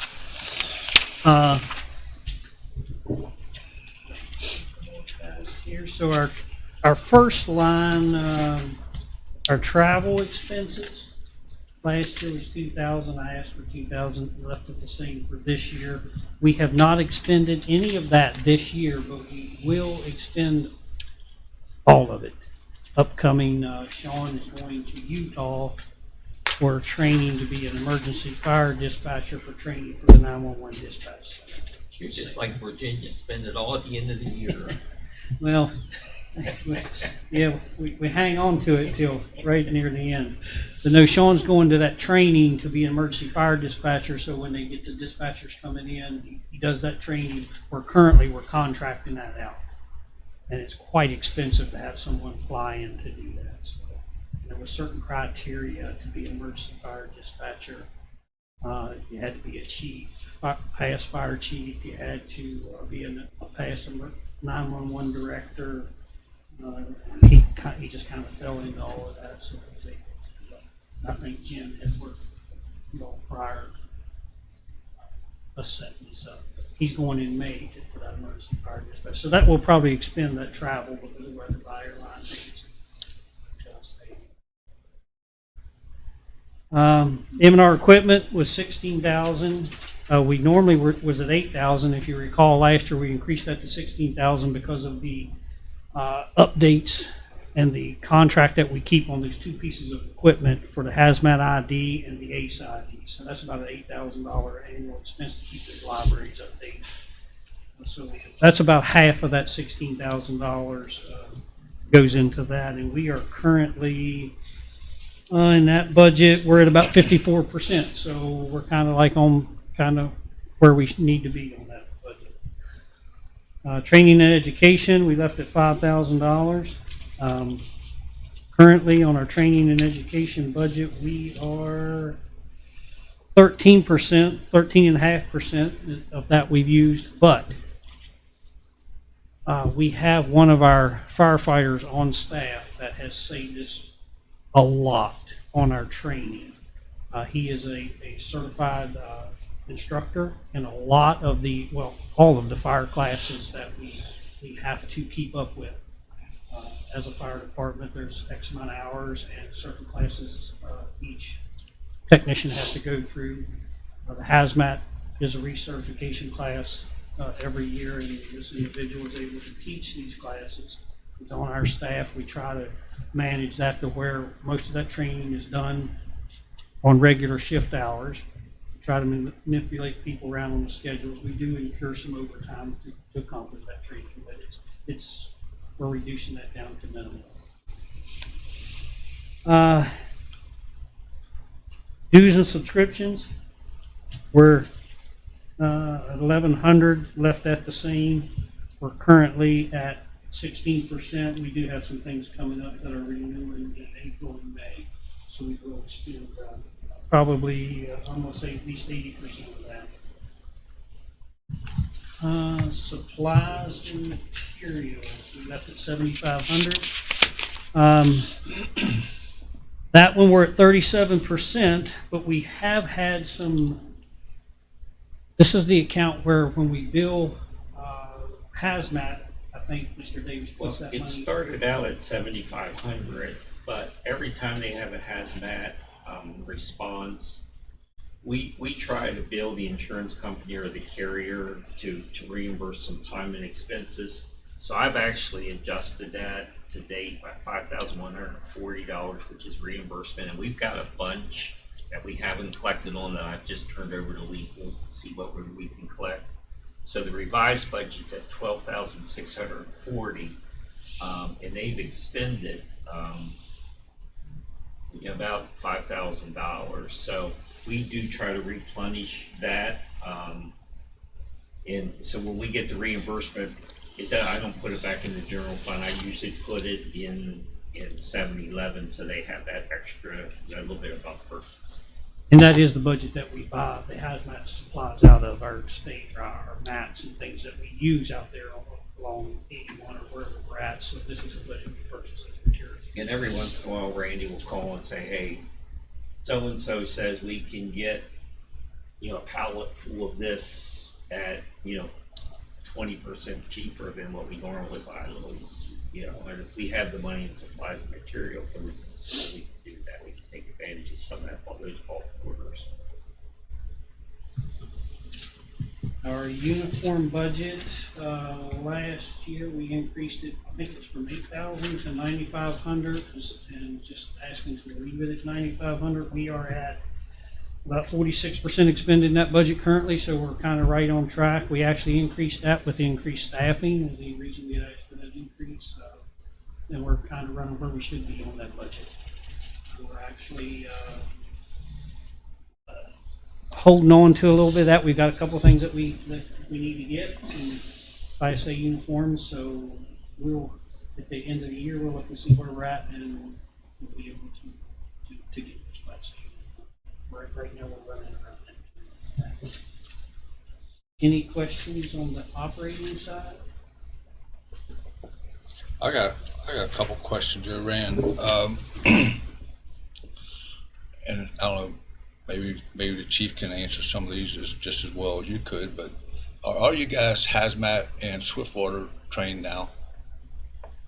All personnel are hazmat certified technicians. 2 of the new hires will have the Swiftwater this spring, summer, when it comes back around. Those 2 will be in the class. Good. I mean, that's, you know, a large hazmat, as you all know, a large hazmat incident, you can eat up a lot of people real quick due to different teams and responsibilities. So I just want to make sure that everybody's still up to that level. As you need to be. If that's still a requirement. That's our standard. Yep. On our capital, we've asked for 56,000. No, wrong sheet. That's right. Yep. Am I right in saying it? 56? 56.5, it was 66,655. Okay, so within that capital, there we go. Yep, 56. So turnout gear, if you recall, last year the council elected to, we came to the council wanting the second set of fire turnout gear. The council elected to purchase 11 sets of gear, and with the thought process of coming into this year, we could hopefully do another 11 sets.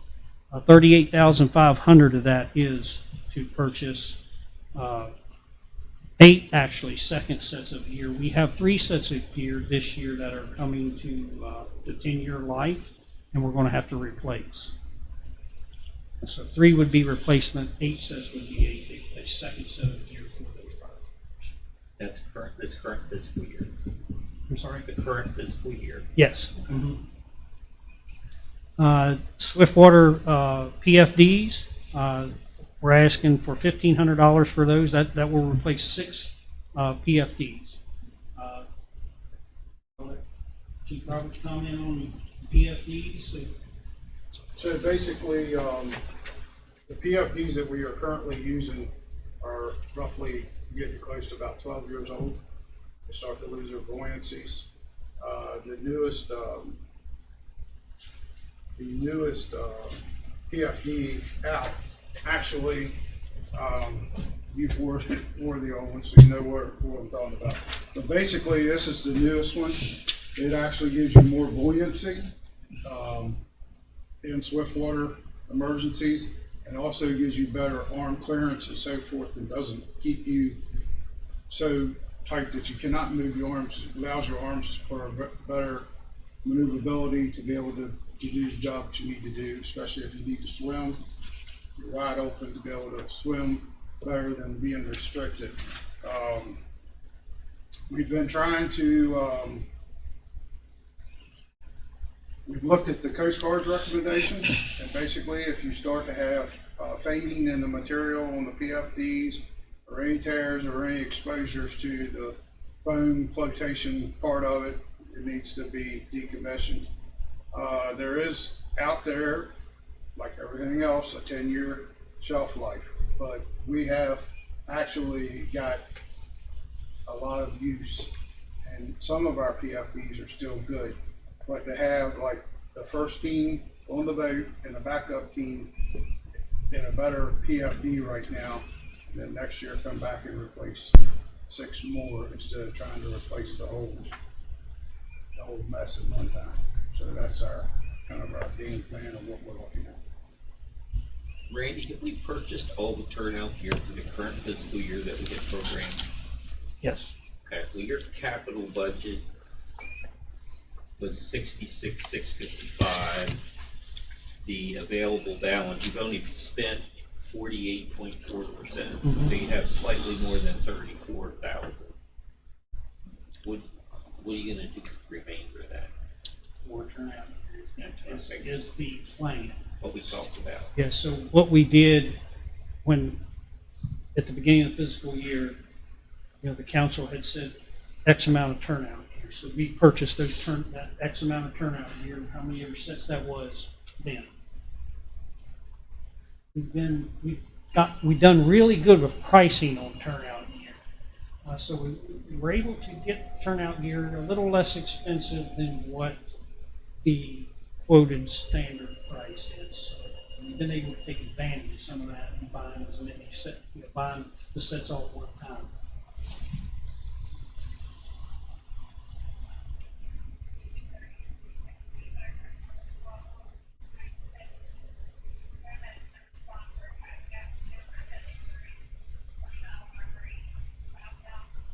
Imagine that. 181, that's a shock. Yeah. Out to Talladega. So, but the thought was, again, just kind of hanging on to that and using that to buy more turnout gear. So maybe next year, when we get near the end of replacing the turnout gear and get the second set of gear, when we come to council with a number of them. And the goal is to put together a plan so that over 5-year, 7-year, 10-year period, the turnout gear is being systematically replaced so that they're not in a position when they come in and say, we have 22 firefighters, and by then it'll be probably more than that, but for now we have 22 firefighters and new sets of turnout gear. We have to buy 44 sets of turnout gear. Hopefully we could do, say, 5 a year, 5 new sets or 6 new sets a year for 10 years and spread that cost out. So, through some of the planning and some of the stuff that we've done, putting together a plan going forward, we've got some of that already laid out, how many each year. and we've updated all of our hazmat suits, right? Yes, sir. We got rid of the old Yeah, we went old to stuff that the we suit had. that we went to now, as long as it continues to test Doesn't have an annually. expiration. Yes, correct. They had no shelter. And it was even a little bit cheaper. Yes. Yes. Yes. So the next item was Swiftwater dry suits. We're looking at 6 Swiftwater dry suits, and they're about $800 a piece. And we'll let Chief Roberts again talk about the intent. So again, Councilman Guggenheim is well aware. He was a part of all this when we went down the Swiftwater road. The current Swiftwater dry suits that we have right now are basically like wearing cellophane. And we had an incident where the folks went over the dam at Dam 4. We were out on the boat in the dry suits that we currently have. And he can tell you, once I got that boat to shore, he said, "Where are you going?" I said, "I'm going to the truck, and I hope the heat's cranked up," because I was froze. These things, I couldn't imagine if we would have had to even get in the water with these things on. This dry suit here is the NRS Extreme SAR for search and rescue. So basically ours is the ones that we currently have is maybe like what a kayaker would possibly have on, and he may have even a better one than what we currently have. The one we have is like a basic 1 layer. This here is a 3 layer that is more built for the conditions that we would have to have the dry suits on. Again, I think we only asked for 5, correct? So six. So again, the first three out on the boat and a backup crew working along the shoreline will still have the protection too. So we can have 6 personnel operating in an extreme condition. Now, do you guys still use river riders as some of your We do, vendors? and we also use a company out of Frederick. The fellow that we were buying the F500 off of. Yeah. We use those guys too. We get a really good deal with them. But, I can't remember the name of them. Yeah, I can't remember his name either, but basically what you're telling me is it's cheaper to buy through these folks than what it was with the Yes. river riders who we had partnered with on quite a few occasions on the river and became good friends with to get those discounts. But even these are cheaper than that, so that's good. And I know that the suits that we currently have, you know, they weren't top of the line because we couldn't afford to top of the line at that time, you know. But the thing of it is, they will keep you dry, but you're going to get cold. Oh, absolutely. There's no doubt about that. And I know for a couple years ago we had some pinholes in a few of them, which is not a good thing. No.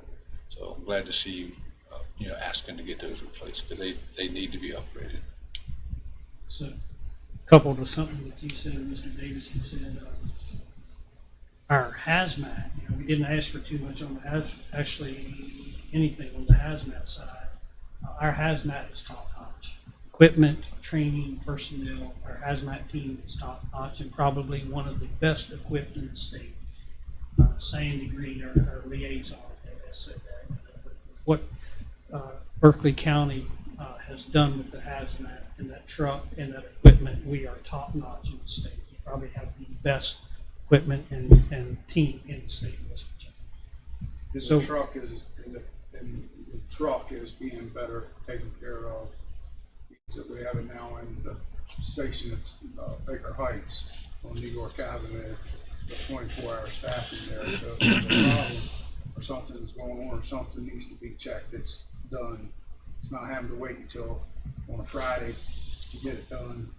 So we've not always had the luxuries that we had the financial resources and we've talked about our buildings and how it's taken us years and years and years to get our buildings up to where we expected. And 5 years ago, how we very systematically went to upgrading our fleet to where it should be.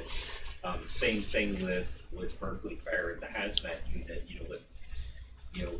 We had boxes of expired hazmat suits, but at the time we couldn't really afford to replace them. And through Councilperson Gokenauer's leadership and now Randy Vardy's, we've been able to replace those, and they found these hazmat suits that don't have an expiration date on them. So, and they were actually a little cheaper than the ones we were using. So, it's been a team effort. And made in the USA. Yeah. But once again, those things that we've been able to improve on were done through a better partnership. We established relationships with Loudoun County, for example. And it's like, oh, what are you using? And you're like, well, what are this? And this is what it costs. And, so once you get out and see what's available, instead of buying, really through one vendor, because that's what was being done. But I give both of you all a lot of credit for,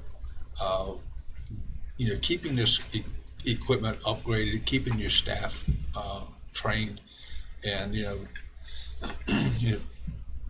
training is critically important. It will increase the efficiency and reduce the liability, especially when it comes to swiftwater, because nobody's coming after you, and you're out there in that situation, especially on that river.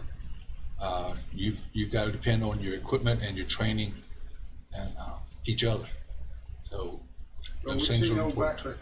Back Creek. Well, yeah, yeah, Back Creek's got its own day Yeah, too, you for know what sure. I'm saying, two individuals in a canoe. Yeah, it's funny. Yeah, so, absolutely.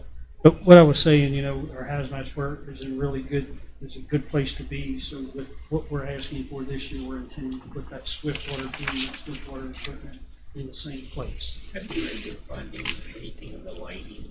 Gary's working on that. For the boat?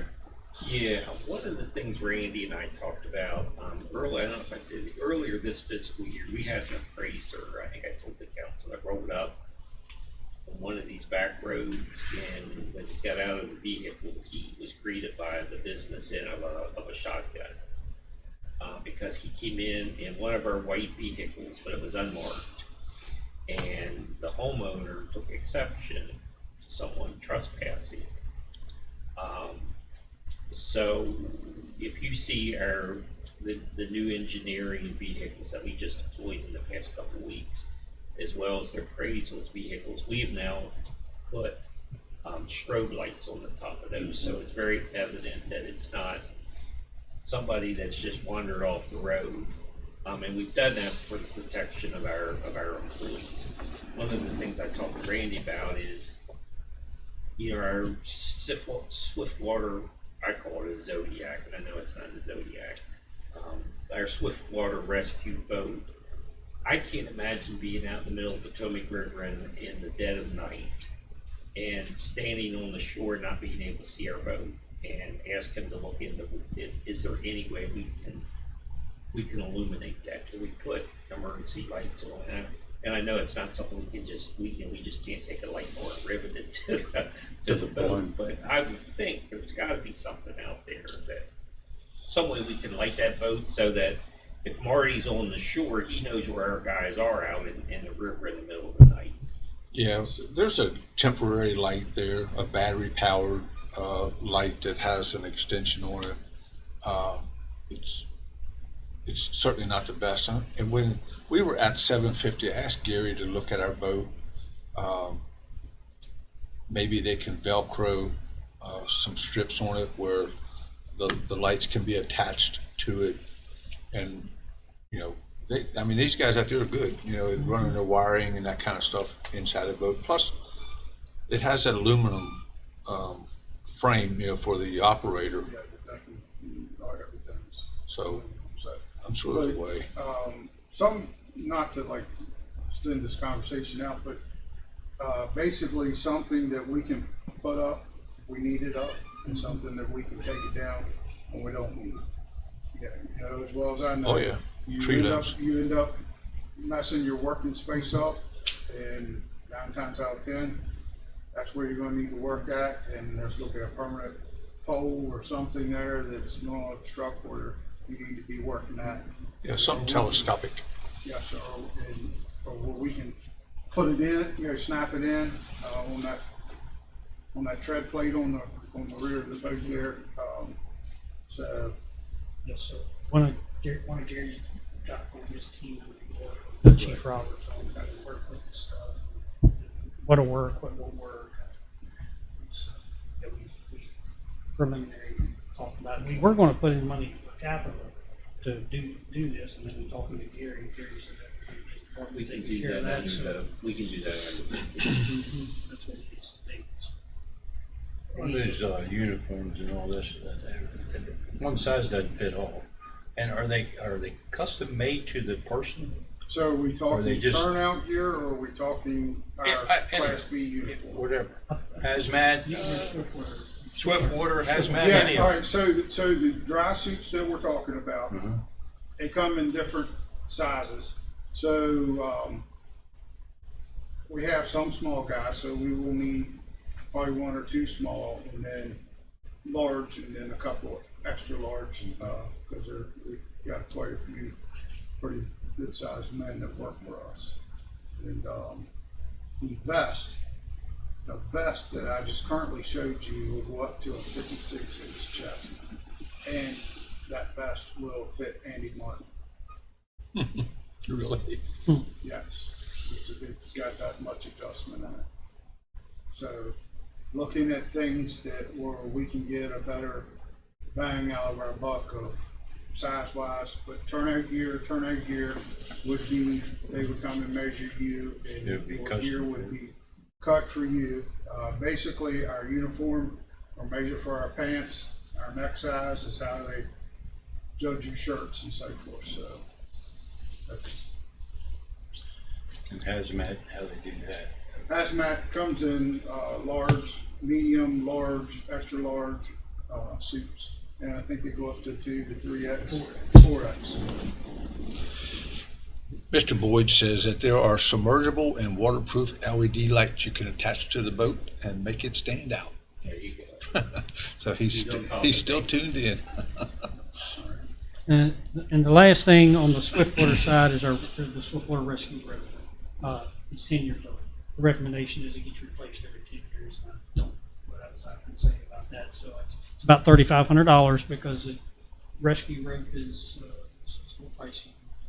Councilman Goetz and I can attest to that. But it's about $3,500 to replace our road bags on that road. And it's about every 10 years that we have to do that unless it's used. Once we use it, rescue road, you use it one time and throw it away.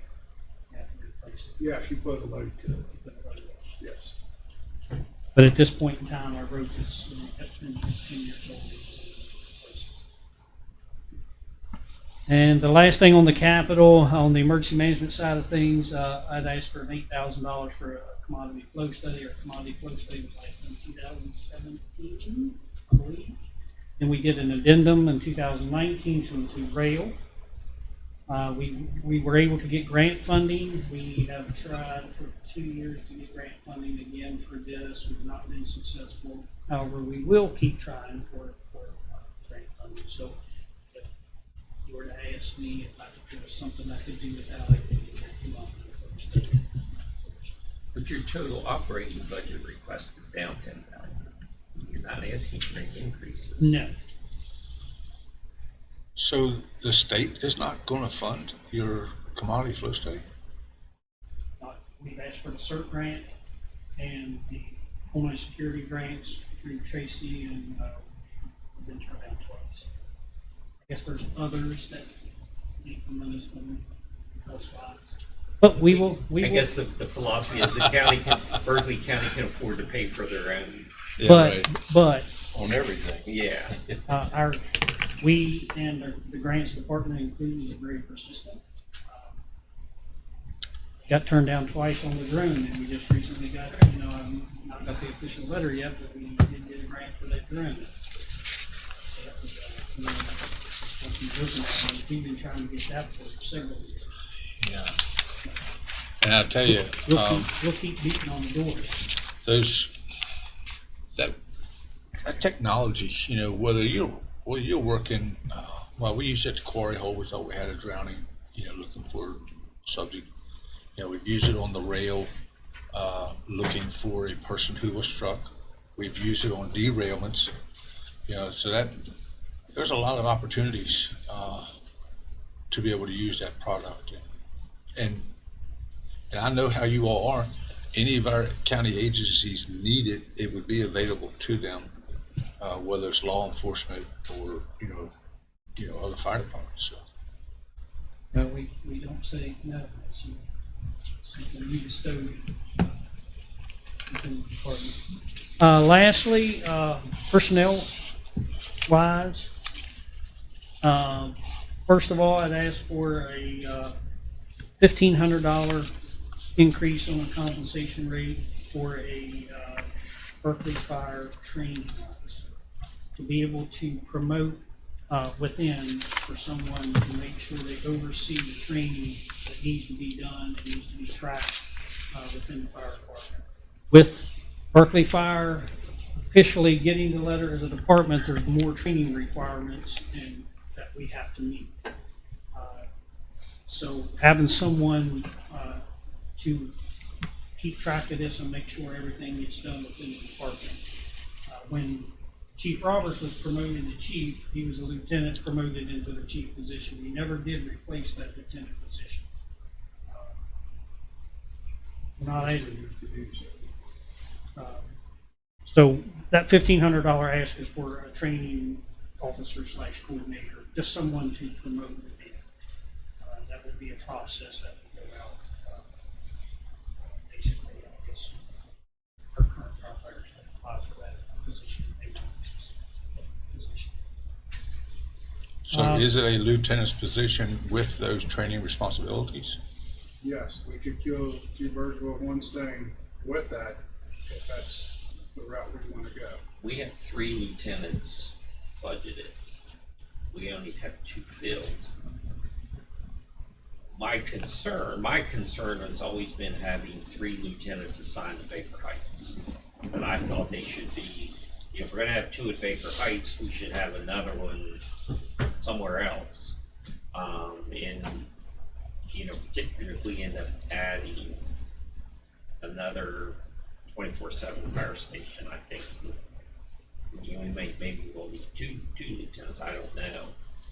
You know, and I know Marty and the chief and Randy's explanation is, well, you know, Baker Heights is 24/7, we really need 3 lieutenants at Baker Heights.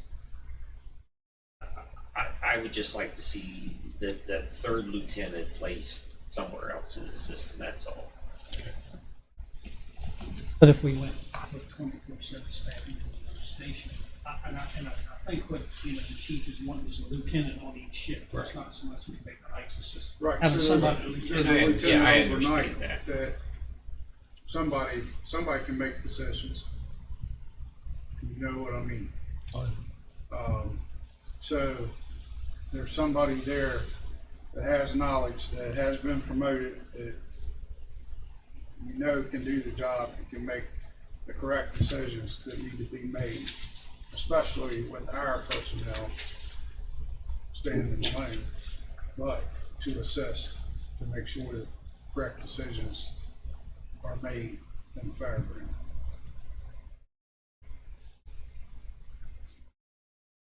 I don't know if y'all listen overnight, but if you don't, you might want to. So I try not to. And I'm not casting stones at them. They've all requested help, so you know what it is. But yes, this training officer can be a lieutenant's position if you also desire for that to be a lieutenant. With that lieutenant's job duties outside of the fire station duties would be to be the training officer. Okay, thank you. The last 2 is, I had asked for a 10% increase in Sean Wolford's pay. And part of the justification is, so Sean was doing the floodplain manager. Sean is a certified state floodplain manager, and for quite a while he was doing the floodplain management, helping Brian in planning and engineering. That's when Heather, I think, had left and without floodplain manager up until I think maybe a week or so ago. We had Nathan really get that certification, but Sean helped out a lot there. I alluded to he's taking that emergency fire dispatch training. He will be doing some training, saving the county, I think quite a bit of money, I think, in the training of the 911 dispatchers, being able to provide that emergency fire dispatch training through their academy. And Sean has also this year became a state liaison, state fusion liaison officer. So he's contact to the fusion center, a pretty quick contact. So if we have something going on, we need to report to the fusion center or get out of the state fusion center. He's pretty quick access to those things. He does a good job with us for emergency management. So I'd ask for 10% there. I'd also ask for 10% for Candy Schaefer, Foreman. She's our administrative assistant, emergency management coordinator. She has done an excellent job in helping Berkeley Fire, as well as the Office of Emergency Management. She recently attended the academy in Emmitsburg, at no cost to us, went up there and spent 3 weeks to become a certified emergency manager, basic emergency manager certification. So she's got that certification as well. She just wanted to learn, took it up on her own. She went out there, spent 3 weeks, did free training. She went out there and stayed at that facility and obtained that training. She aggressively went after all the ICS, IS classes, and all of that boarding stuff that is requirements for us. But she's very involved. She just doesn't want to sit at the desk. She wants to get her hands dirty, as to speak, and come out and do things.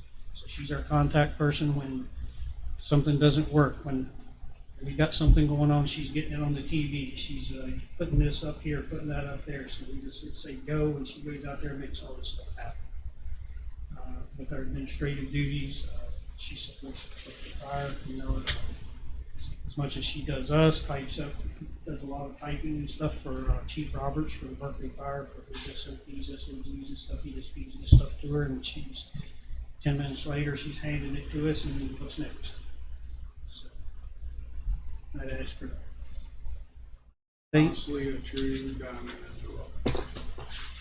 Has a very great personality, easy to get along with, always wanting to help whoever, no matter who it is, you know, whatever agency it is. She kind of fits in great with our mentality that we don't see them.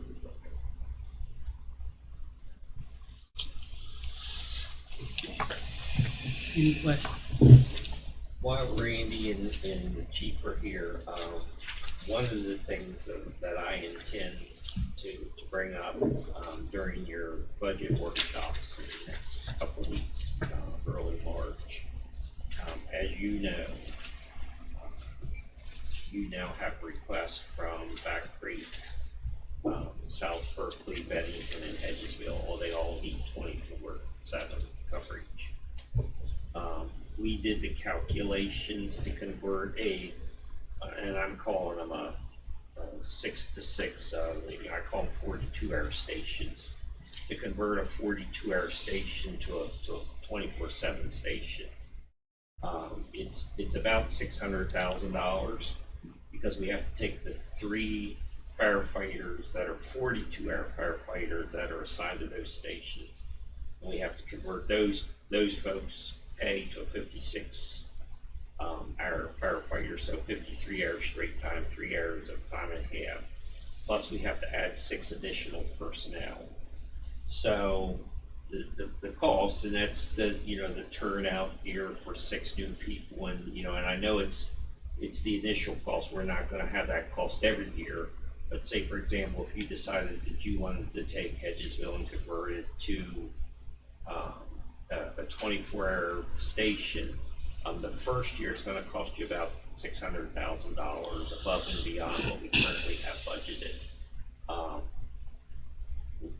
Then I think this council at least should have discussion regarding those requests, how you want to move forward.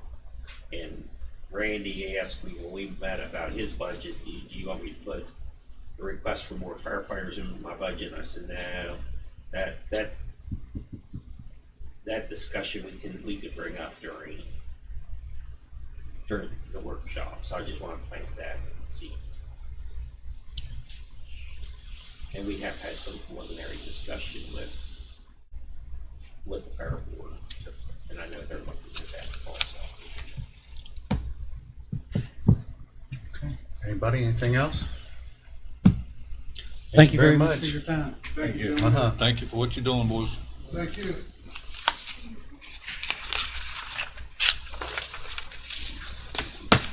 Well, that just about concludes. We got a few more minutes left, but 4 million for 4 stations. Big end of that. Get rid of that jail bill. put us on break for a few minutes. We'll take a break.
We're back in session and nothing else to report on today. Mr. Barnhart, would you be Well, so in kind? that case, I move to recess.